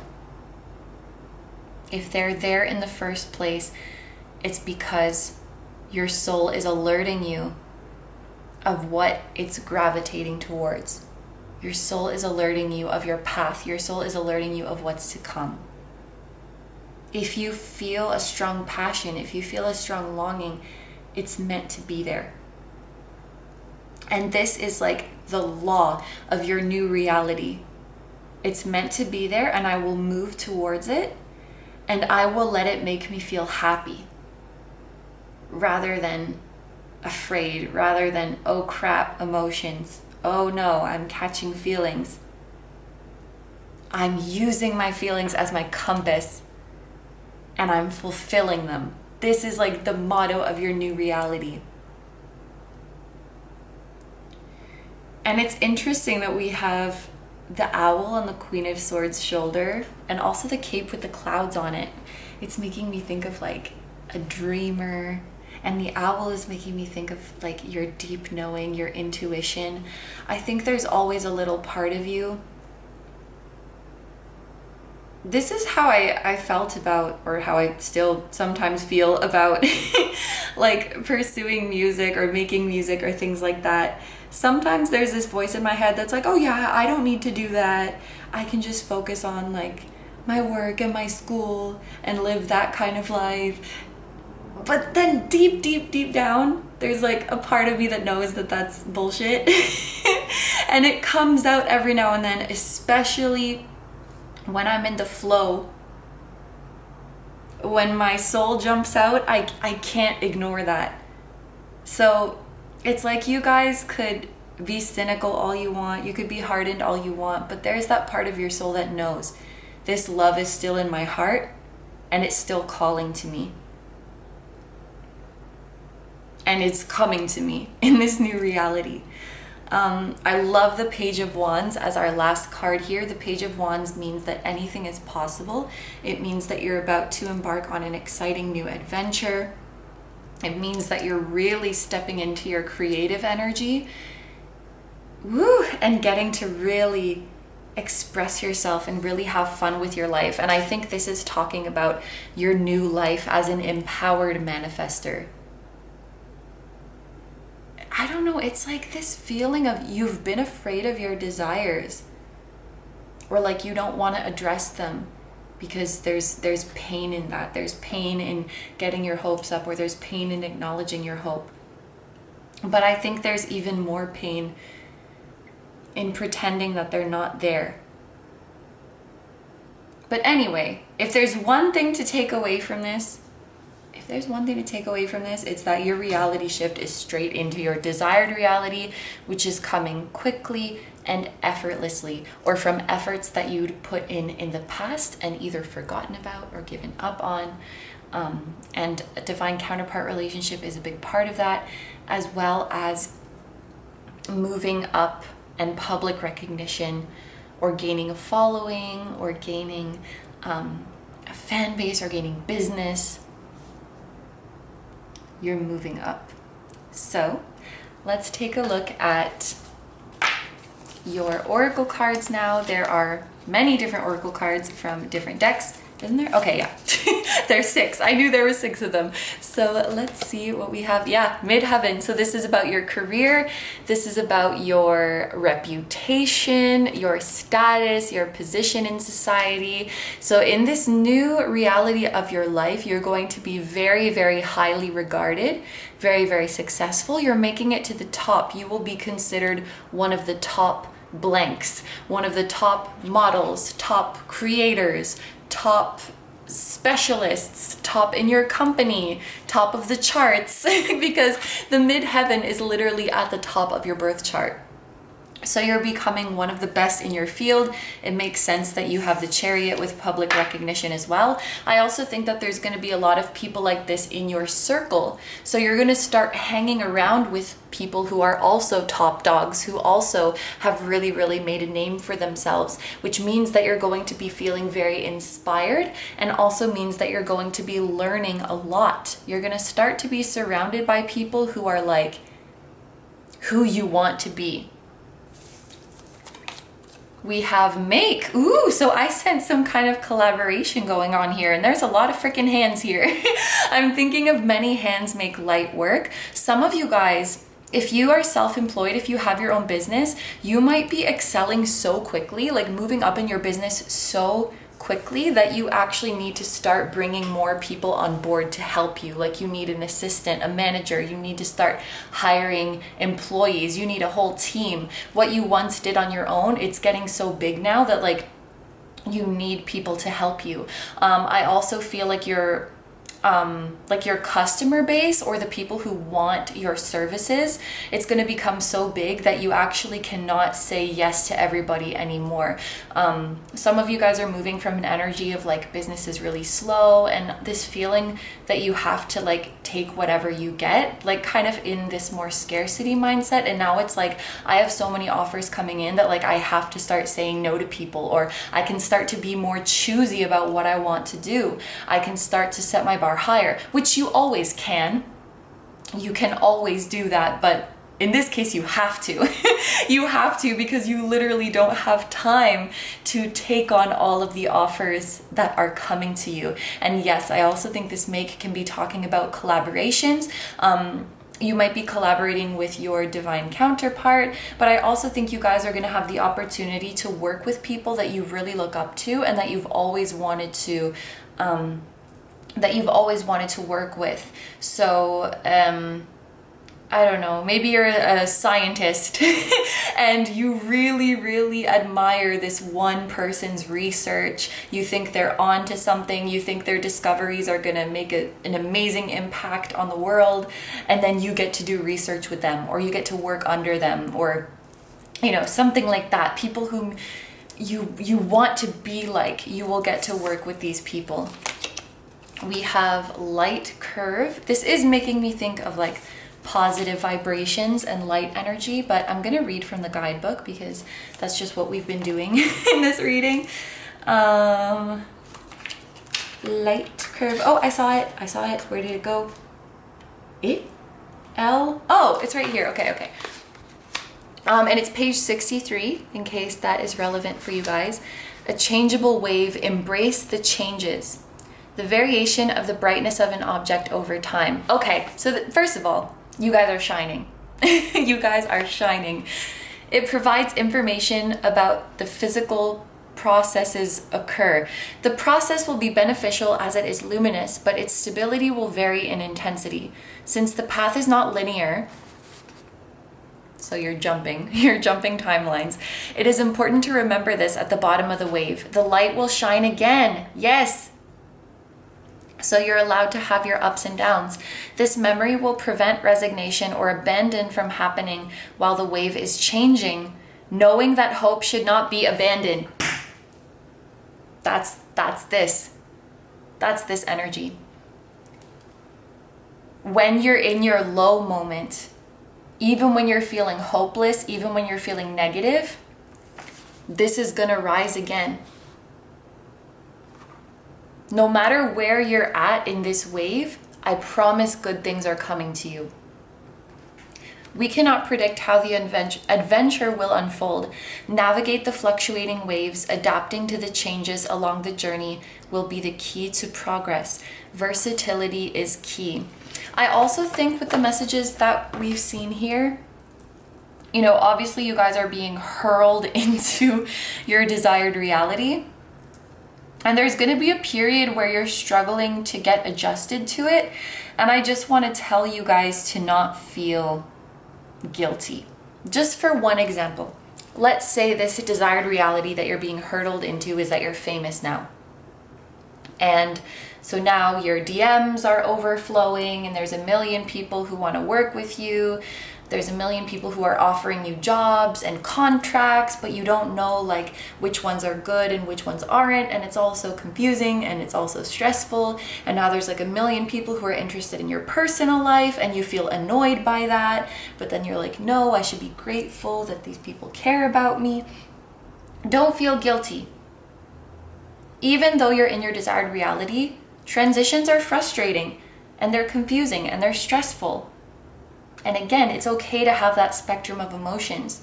You can be simultaneously so full of love and excited and grateful for what's happening in your life, and you can simultaneously be overwhelmed and stressed and annoyed at some things. You're allowed to have both. And don't let anyone, even you, convince you that you having these little annoyances or little stresses somehow makes you ungrateful. Okay? Yes? So just don't feel guilty. You have a spectrum of emotions for a reason. It's because you're meant to, or you have the right to experience all of them. Woo! We have appreciation. I love this card for you guys. This is a card that reminds me of the Nine of Pentacles in Tarot. So a lot of you guys are having successful self-employment, or at least you're having a lot of success in your career. I love that this woman is proudly holding pink flowers, because this is what represented your sensitivity and what represented your passion, and you're not afraid of it anymore. It's like you're proudly making wishes, you're proudly getting your hopes up, you're proudly embracing that part of you, your sensitivity. This also means that people are going to be giving you a lot of gifts. People are really, really going to appreciate what you do. So whatever it is that you guys are making it to the top of, what you're finding success in, it is something that brings such a positive impact to so many people. And I'm hearing like more than you'll ever know. And these manifestations coming into your life, it's not just for you. This is the manifestation of so many different people. So you manifested your success, yes, but so many souls around the world also manifested your success because their souls knew that they needed to hear your message, or that they needed to be inspired by you, or that they needed to benefit from the services or the work that you're putting out. So this was like a group effort by many, many souls who needed you up here, who needed you shining, who needed you getting this recognition, who needed you thriving, because the work that you do is lifting up so many people. So you're going to be receiving so much appreciation and love for what you do. Yes, in the form of recognition, but also in the form of love and positive vibes constantly being sent your way, to the point where anyone who has ill will cannot even mess with you, because you are so protected by the people and by the community who loves you. And you have such a beautiful, like, healthy community. But also in a more material form, in the form of gifts, in the form of money, which you should also graciously receive. The Nine of Pentacles can also talk about, I'm just reading this as the Nine of Pentacles at this point. It can also talk about living a very well-balanced life, a very well-rounded life, where you have time for work, for your relationships, for yourself, for your hobbies. You get to do everything that you want to do. There is time. There is time to do everything that you want. Oh, we have family, belonging, community, culture, tribe. So there could also be an addition to your family coming in this next chapter, whether it's a child of your own, a child of someone close to you being born. It could also be a non-human child who is coming into your life, like an animal companion. Family. For those of you, because I feel like there's a lot of you who are becoming famous in some capacity, or becoming well known in some capacity. This is a root chakra card, which talks about grounding and stability. So for those of you who are feeling overwhelmed by your new role, this could be indicating that family is going to be a really, really important way to ground you. Like, let's say I was becoming, well, actually, no, this is real for me, because when this was all I did, like when tarot was all I did, I felt like I was just always living in KINO mode, and I was always living in spiritual mode, which can be quite tiring. But now that I'm going to this interpretation school, and that's like the main thing of my life, I feel so much more grounded. I feel like I'm not spiritual all the time, and I'm Caryn, and KINO is just like, well, KINO is also me, but it's not my whole identity anymore. You know, I can switch back to my, like, okay, I'm a 3D human and I'm doing human things. And it's allowed me to have a much more healthy outlook on my channel and on my readings, because it's not my whole identity, it's not my whole worth. So those of you whose business is popping off, or you're becoming famous or well known in some way, I think family could be that thing that grounds you, that reminds you, like, yes, I am my profession, or my profession is part of me, what I do is part of me, but I'm also a whole human outside of that. And family could be the thing that really reminds you, whether that's your biological family or your chosen family or your non-human family, because animals can really, really have a way of grounding us in that way as well. Like, you know, a dog doesn't give a shit that I'm KINO Tarot. My cat Baffy doesn't give a shit. She just wants attention. She just wants cuddles. She wants cuddles from everyone. And she sees all of us humans equally. And this can also be, you know, belonging, culture, tribe, definitely there's vibes of you guys finding your soul family in here as well. Finding people who really vibe with what you do, who really resonate with your message. I just heard like there are others, which sounds very ominous, but there's more out there like you is the message for you. And then we have finally past, present, and future possibility. Acknowledge where you have been and where you are going. The possibilities are endless and yours to create.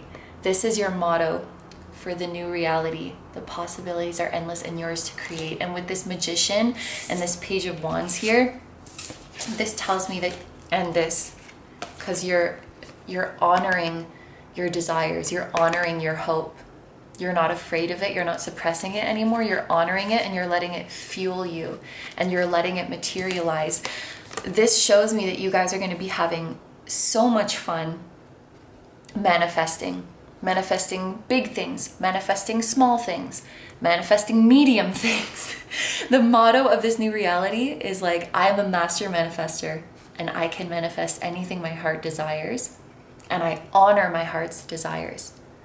I recognize that if there's a desire in my heart, it's because it's meant to be birthed. Okay, also 37 could be a significant age for some of you guys. Like if you're coming up to that age, it could be a really, really good year for you. And also with the Lovers and the Chariot, which came out together, you know, these are two, oh my gosh, these are two zodiac seasons that are next to each other, so it represents a 2-month window. Whenever you happen to be watching this reading, the next 2 months could be very, very significant for you.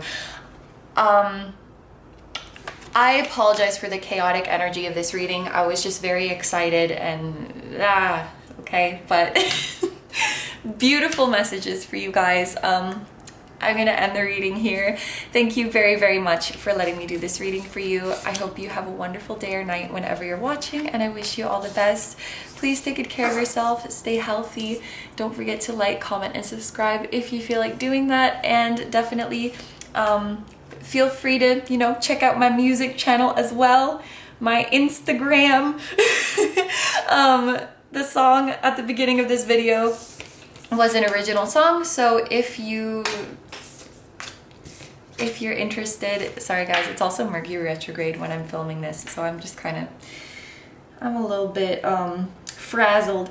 The song at the beginning of this video was an original song, so if you're interested in listening to the full version of that or any of my other songs, the music channel will be linked down below for you as well. Group number 3, I'm sending you guys so much love, and I'm sending so much love to your spiritual team as well. Thank you very much for being here. I truly appreciate your support, and I will see you guys in the next one. Bye bye. Hi number 4s, so if you guys chose the Apophyllite, this is going to be a reading all about the reality shift that you are going through. So we're going to start by pulling a few cards from this tarot deck right here to see what exactly this shift or shifts are that you're going through, and then at the end of the reading we'll take a look at some oracle cards for any additional messages or advice that you guys might need to hear. So let's get right into it, and today we are using the Rainbow Heart Tarot.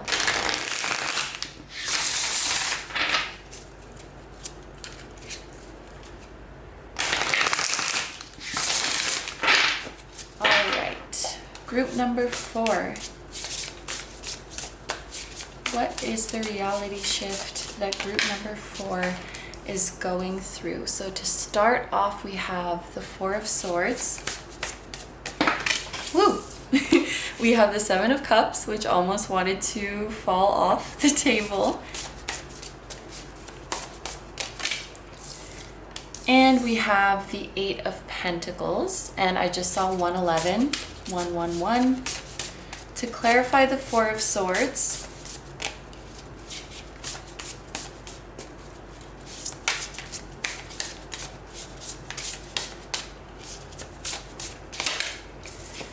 we have the 9 of Swords. To clarify the 7 of Cups,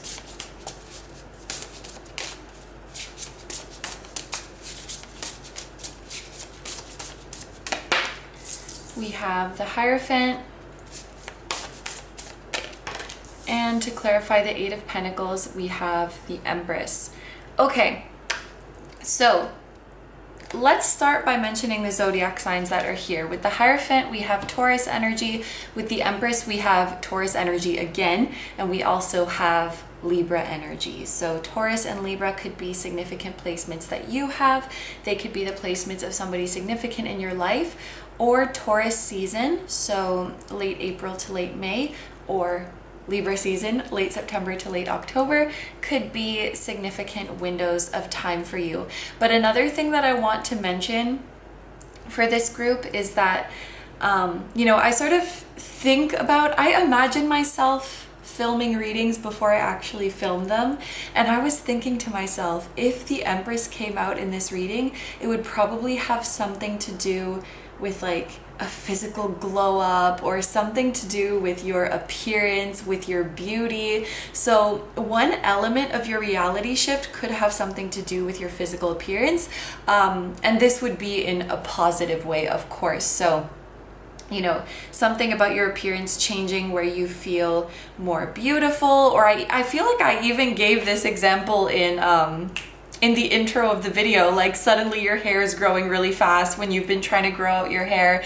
So it could be like a certain goal that you've had with regards to your appearance is like the process is speeding up. Something that usually takes a lot of time or is very difficult to change could be changing for you like literally overnight, almost as if it kind of reminds me of like appearance subliminals and things like that.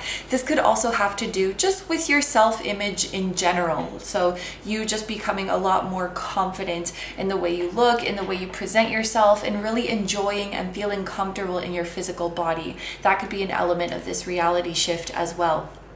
But yeah, I just wanted to mention that one specific thing because that was like something that kind of came to me before filming. I had that idea in my mind if the Empress card were to come out. So you could also start receiving like a lot of praise. Like people could start telling you that you're glowing, that you look so amazing, or that there's been like a shift in your energy. I feel like whatever glow up you're going through, people are going to be taking notice, and you're going to start getting a lot of comments, a lot of like positive reinforcement, a lot of praise. But yes, okay. So let's go through this in order from left to right. We are starting off with the Four of Swords and the Nine of Swords. And if I'm being honest, this does look like a little bit of an uncomfortable energy. So I do think that this reality shift is going to be mentally uncomfortable, and I also want to say kind of mentally tiring. And I feel like there's been a similar message in a reading that I've filmed recently, but I forget which one. But you guys will have to let me know if like this is a message that has been following you around. But what I see with the Four of Swords here is that there is some sort of period of stillness or some sort of period of rest that is coming to you. So it's like you're getting some time off work or off school, or you're getting some time to yourself. And what I'm seeing with this is that the emotions and the worries that you were once too busy to feel, or like too preoccupied to feel, are coming back up to the surface. There are some things that I think at this point, or until recently, you'd convince yourself like that you'd healed from it, or you'd convinced yourself that you were okay regarding a certain matter in your life when that wasn't really the case. You were still hurting, you were still worried about it, you were still unsure about it. And with this period of rest, it's like you have nothing to distract yourself, and these things will be coming back up. With the Four of Swords, I think it's interesting that this person is wearing armor. Wow, okay. Yeah, the contrast between these is so telling. Swords represent clarity and truth, and you can see when the person is wearing armor, the swords are distorted. So it's like when I put on my mental armor, when I guard myself from how I truly feel, I can bend the reality of the situation. But when this person is not wearing their armor, when they're vulnerable and exposed, it's like now the truth is getting them, the truth is facing them, and there's no escape. So there's some truths that you guys have been hiding from when it comes to how you truly feel. For example, you're not happy with the path that you're on. You're not happy with the career that you've chosen. You're not happy with your study path. You're not happy with a certain relationship in your life, whether that be like a romantic or a friendship, or you still miss somebody, or you still have strong feelings for somebody, but you've been busy, you've been in your grind, you've been in your daily routine, and sort of masked that emotion.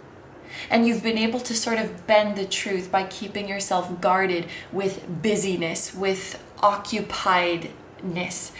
And I think this period of rest and stillness that's coming into your life, it's going to bring a lot of truths back up to the surface. Like, shit, I really do still miss this person. I really do still feel for this person. Or just give you time to reflect and be like, am I really happy with the path that I'm on? Am I really happy with my major? Am I really happy with my field of work? It's like putting things back into question that you once thought you had all figured out. And I think that the Seven of Cups speaks to this as well, because the Seven of Cups talks about being overwhelmed with your emotions and almost having so many options in front of you. Like, what should I do?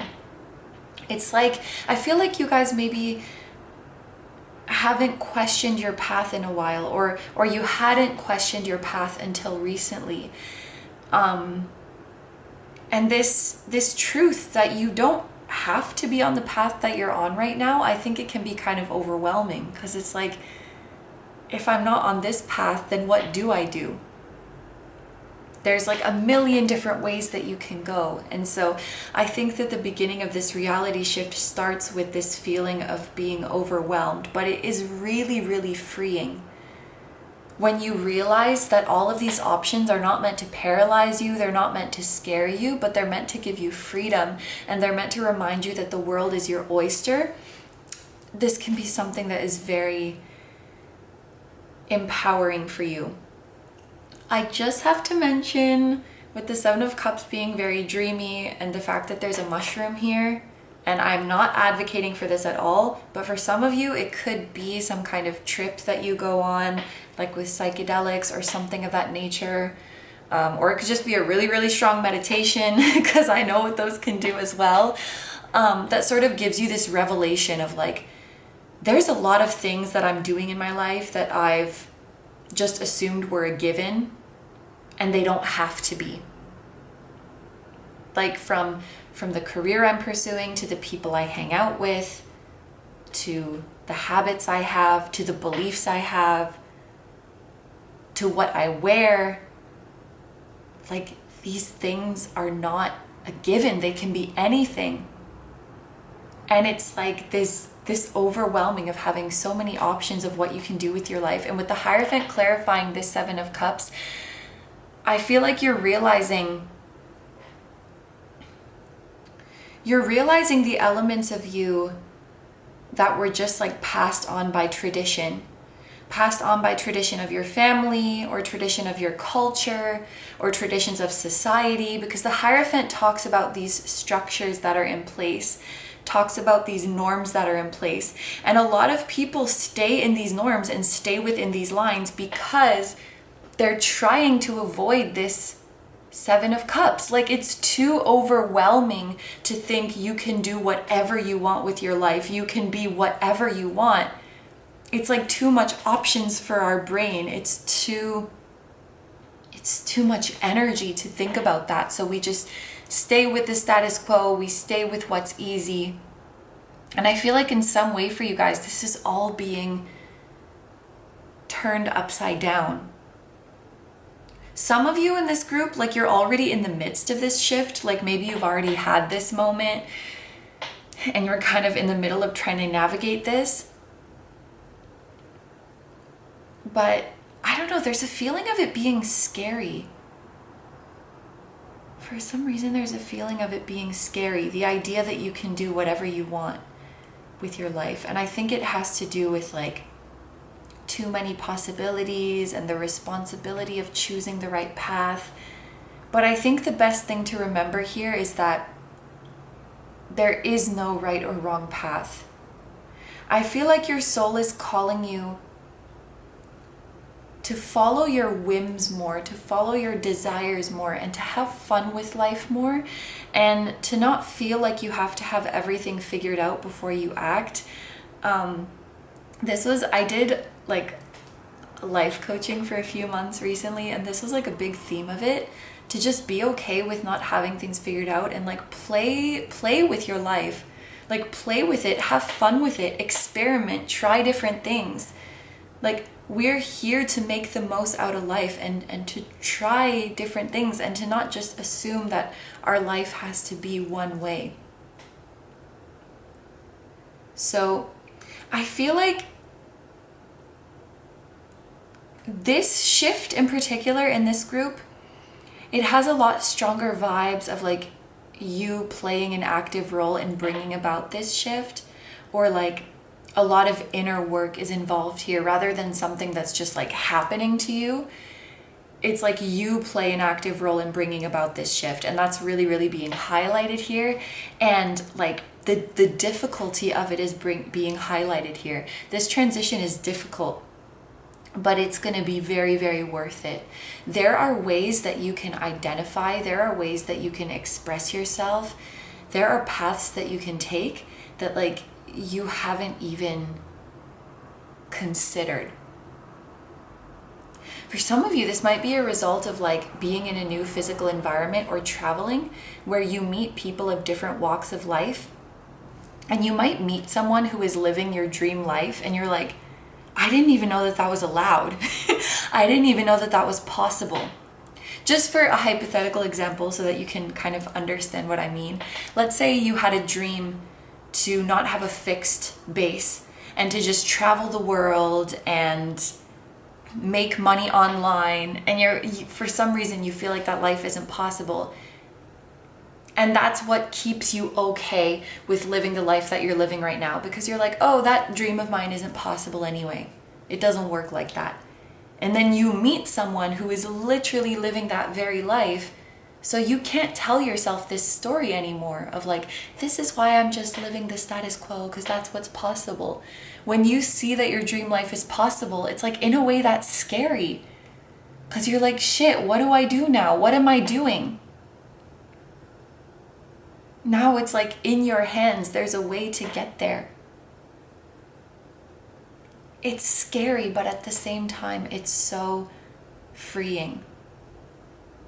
So let's look here at the Eight of Pentacles and the Empress. I did speak about the Empress having to do like with your beauty and your physical glow up, but the Empress also has to do with abundance and effortless manifestation. And I love this message for you guys, because I think that, I really, really like this. Like, before you take a leap of faith into living the life that you want, it feels really, really scary and really like nerve-wracking and really uncomfortable. But then the second you take that leap, I feel like it's going to be so easy. You're going to be like, this is why I was so scared. Like, this is what I was scared of.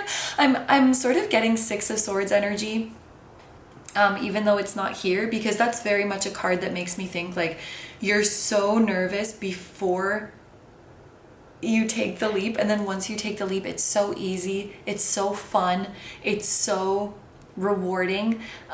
Think of like before I rode my first roller coaster when I was a kid, I was terrified. I was so scared. And then I got on it and it was like the most fun thing I'd ever done. And that feeling, like, not only does it feel amazing because it's fun, but it feels amazing because all of that fear and all of that stress just flies away. That relief feels so good. So this is you guys choosing a new path that you're really, really scared to take. But once you start on it, everything starts manifesting for you so quickly and so effortlessly. And I feel like this is kind of a common theme that I've seen in a few of the groups. And I hope that this is a collective energy that we all start to manifest things more effortlessly. But there's a lot of resistance that's being eliminated here. There's a lot of resistance that's being overcome here. When you start to follow your whims more, whims is the best word that I have for it, but it's like, oh, I feel like going over here today. Okay, let's try that. Oh, I feel like doing this. Let's try that.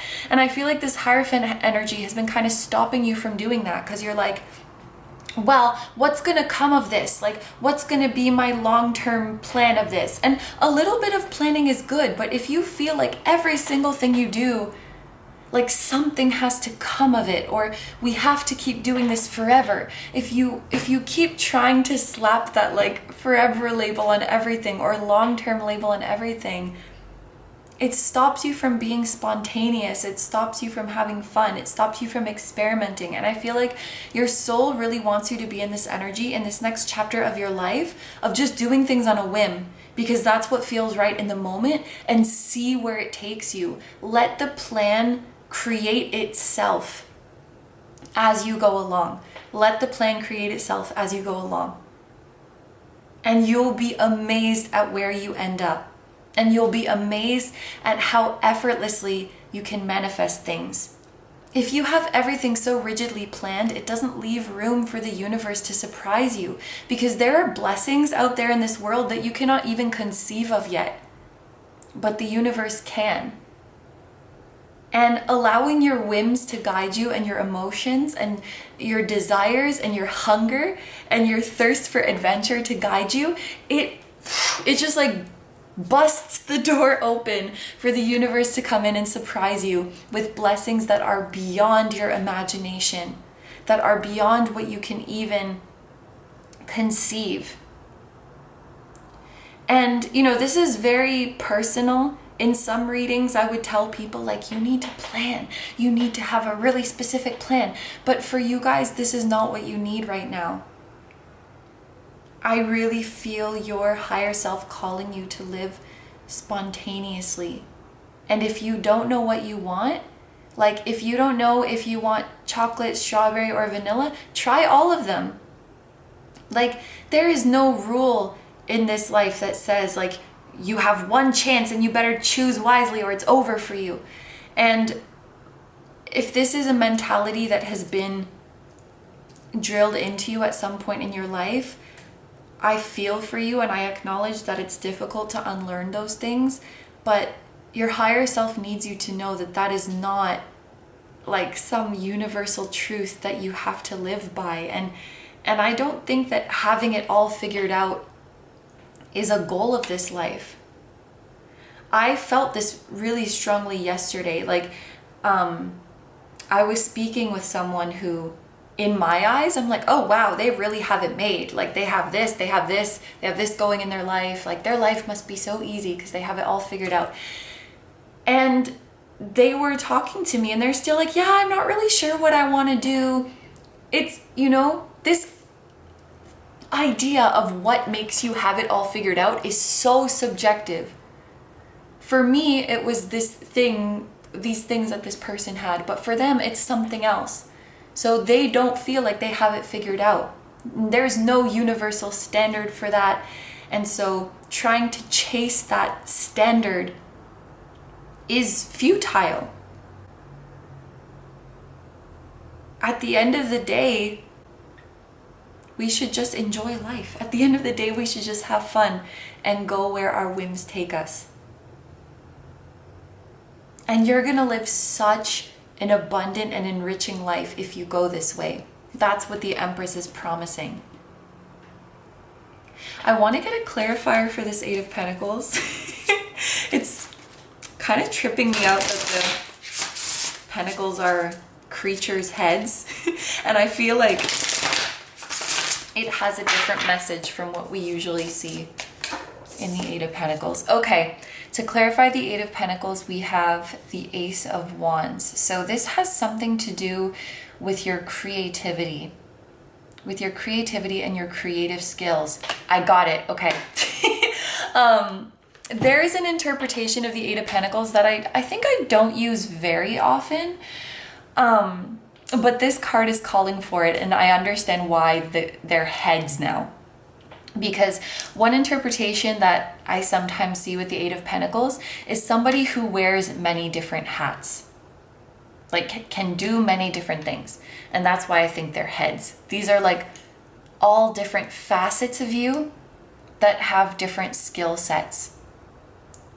And I just feel in general like you guys are maybe not the type who is happy to settle in one path, in one profession, in one location to live, in one social circle. I think you guys might be the type who need variety because you have so many different skills and so many different interests. And everybody does, of course, but there's some people who really like have tunnel vision on one path in their life, and there's others who have more variety in their life. And I think your soul is craving more variety, but your soul in this lifetime grew up in a culture or in a society that's like, you better decide what you want to do with your life at this young age and commit to that forever. Because that's what proves you're hardworking. That's what proves you're respectable. That's what proves you're dedicated. And living this kind of varied life might be seen as you being indecisive, as you being like non-committal in a bad way, as you being like wishy-washy, or you don't want to settle down. When are you going to decide what you want to do with your life? This is what I want to do with my life. I want to do different things. Like I see someone like traveling the world, and this pressure, like, when are you going to decide where you want to settle down? I want to settle down here in the world. Like, this whole world is my home. When are you going to decide what you want to do with your life? I have decided I want to be creative, and that creativity knows no bounds. I feel like society or family or friends or someone has tried to put you in a box for so long that you started putting yourself in a box and telling yourself, this is fine. But something's happening in your life that kind of hits you that, no, this is not fine. I want to live this varied life, and I just want to try different things and see, if I like it, I'll keep going with it. And if I don't, I won't keep going with it. And I'm not going to put that pressure on myself of like, well, you better think of your long-term plan. And this is not what you need right now. And I don't want to write off long-term planning as a whole, because that can be a very good thing to do, but not right now. It's like, this long-term planning and this I have to have it all figured out, that's not compatible with the chapter of your life that you're in right now. This is how I'm seeing it. So you could very much enter into this energy at a later stage in your life, but this is not what your soul needs right now. Your soul needs to explore, and your soul needs to be creative, and your soul needs to feel that spark and feel thrill and adventure and spontaneity. And you guys are so talented.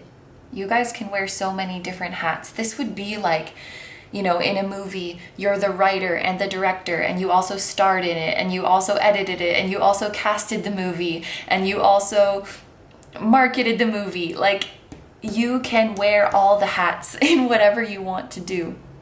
That's how talented you guys are. So I think that this new reality is marked by you guys starting, I want to say actually several creative projects, and maybe changing your location, whether that's changing your workplace or literally changing the city, state, country that you live in. and sort of reinventing yourself. And you might be making some drastic changes to your physical appearance too. But it's like you're going through a complete transformation, a completely new you. And I'm hearing like unrecognizable. You will be unrecognizable to some people. Okay, let's take a look at your oracle cards now. We have 11th house. 11th house is dreams coming true, wish fulfillment. That's one thing that's coming to me. Also is the house of networking, of expanding your social circles, expanding your community. And we have love. So there's love coming into your life as well. I think that maybe with love next to the 11th house, this is talking about platonic love. This is talking about friendships. So in this new reality, I think you guys are creating some really, really close friendships. Friendships that are very deep and intimate, and almost like, I know this sounds like a lot, but almost like the realest love you have felt. A friendship that is almost, I know we tend to put like romantic love as like the highest love of all, or like the most intimate, but I feel like these friendships are challenging that. We have density. That's funny because this is a card that has come out a lot since I've gotten this deck, even though there are so many cards in this deck. And even though I've been able to interpret it with relative ease, just because I've done it for every other group, I'm going to read density in the guidebook and see what it says. Oh, here it is. Density can weigh down the physical body in more ways than just the literal sense of weight. Different bodies can carry different loads: emotional, family, relationships, mental. Okay, one thing I want to say right away with this, different bodies can carry different loads. There's something about this that makes me think about like, yes, to not compare your struggle to other people's struggle, or like your capacity to withstand something to other people's. So let's say, you know, a typical full-time job would be 8 hours a day, 5 days a week, at least in Western countries, or in, I don't know, in Canada, where I'm from. 5 days a week, 8 hours a day. And that's like just what everybody does, you know? That's the norm. If you can't do that, if that makes you stressed, if that makes you tired, that's valid. And what we need to not do is question, what's wrong with me? Why can't I do what everybody else is doing? I must be lazy. I must be like mentally weak. That is doing such a disservice to yourself. And I think this Empress is also talking about you guys. You know, she's very loving and nurturing, and this needs to be poured into yourself. Your responsibility to yourself in this life is to craft a life that best suits you, not to say something is wrong with me if I can't live this life. Nothing is wrong with you. You're perfect. So mold your life to that perfection. And there was something else I wanted to say. It will come back to me if it's important. It will. But that was one thing that I want to say, like, to not compare like your capacity to do something. Oh yes, this is what I wanted to say. This was it. Those people that you're looking around at and saying like, all of these people are working these full-time hours. Why can't I do that? I feel so stressed. I feel so tired. A lot of those people also probably feel super stressed and tired, and they're just afraid to say it because they don't want to be judged for the same reasons. And in that way, a different interpretation of what's going on is that you're very brave and admirable for not compromising your mental well-being just for some societal standard. Those people who are grinding might look at you and say like, wow, it's so cool that you chose to live a life of freedom. I wish I could do that too, but I'm too scared. The same people that you're looking up to could be looking up to you as well. And again, there's that idea of like, this standard of having it all together is bullshit, because everybody has a different idea in their head of what makes someone have it all together. And it's also scary that like these societal pressures are perpetuated even when everybody's struggling. They're too afraid to admit it, so they just like keep their hand in perpetuating it. Oof, like beauty standards, the very people who are the epitome of the beauty standards are also super insecure and struggling to uphold their image, but they're like afraid to speak up, so they just keep taking part in perpetuating the standards. And it's really sad. And I don't know, something about that just made me feel like, ooh, like it's spooky, it's scary. And that makes me feel even more like your higher self is calling you to be brave and speak up about what works for you and what doesn't, and craft your life to your perfection.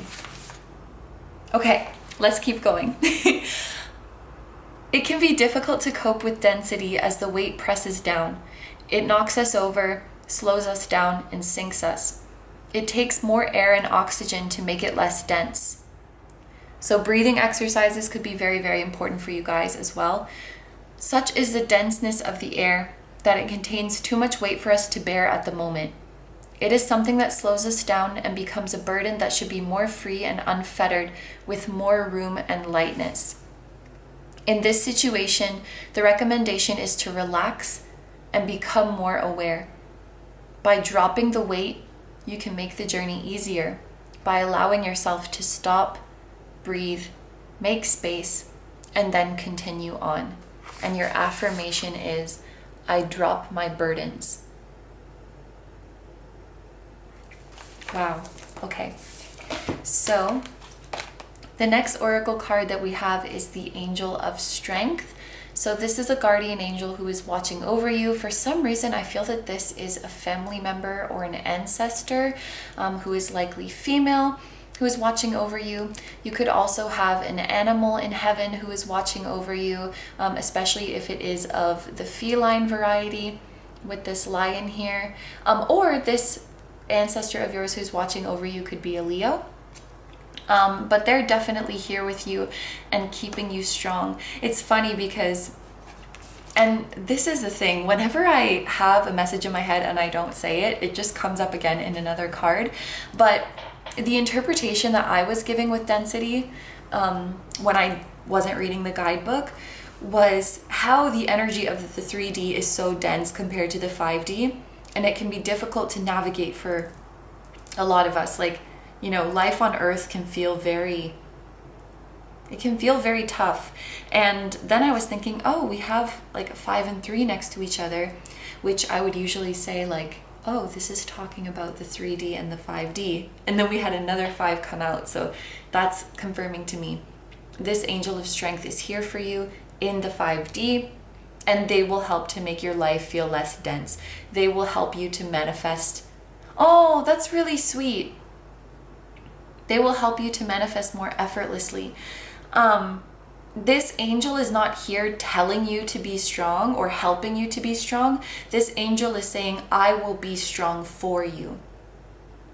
Give me your burden. This affirmation that we had with density, I drop my burdens. This angel is saying, give them to me. I will take your burdens and I will be strong for you. So that you don't have to be strong anymore.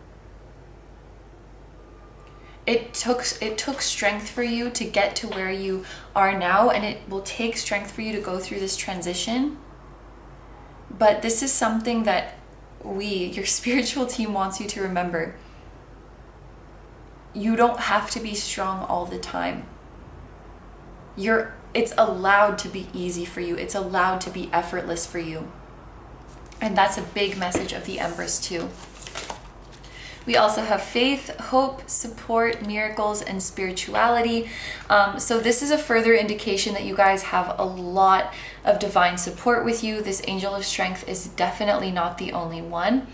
And the blessings that are about to come into your life truly do feel like miracles. For those of you who are starting to lose hope, I feel like a miracle is just around the corner, something that will really restore your faith. So those of you watching who chose this group, if you're feeling discouraged, if you're feeling like you're just at the brink of not believing anymore, not believing in yourself, not believing in the universe, if you feel your hope is wearing thin, something is coming to you within the next few days that is really, really going to restore this hope and faith and show you without a shadow of a doubt that you have support.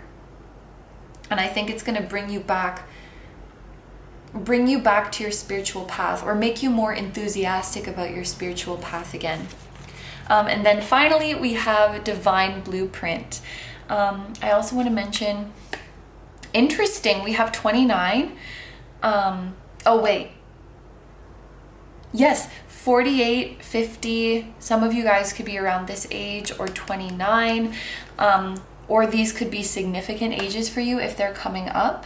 But 29 is the year that you would have a Saturn return. So that kind of explains why there's this feeling of, what am I doing with my life? There's this feeling of carrying burdens.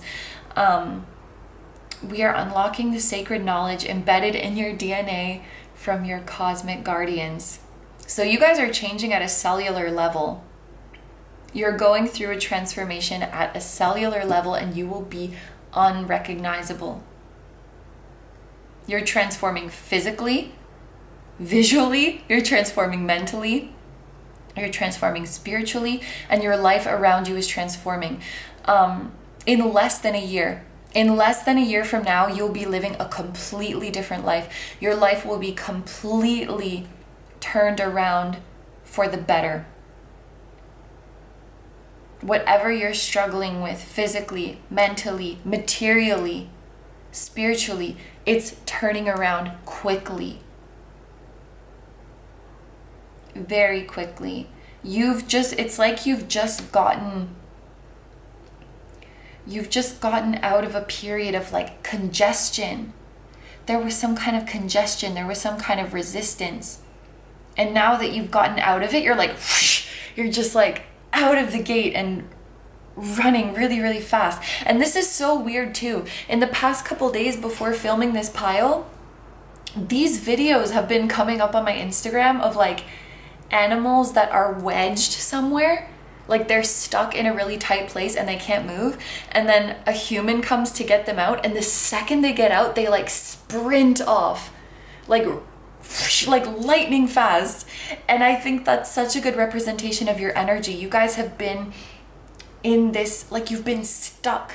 You've been met with resistance. It's like you've been stuck in traffic, trying to get to your dream life, trying to get to where you want to go. And now that blockage is gone and it's like moving so freaking fast now. That's the energy that I'm feeling for you guys.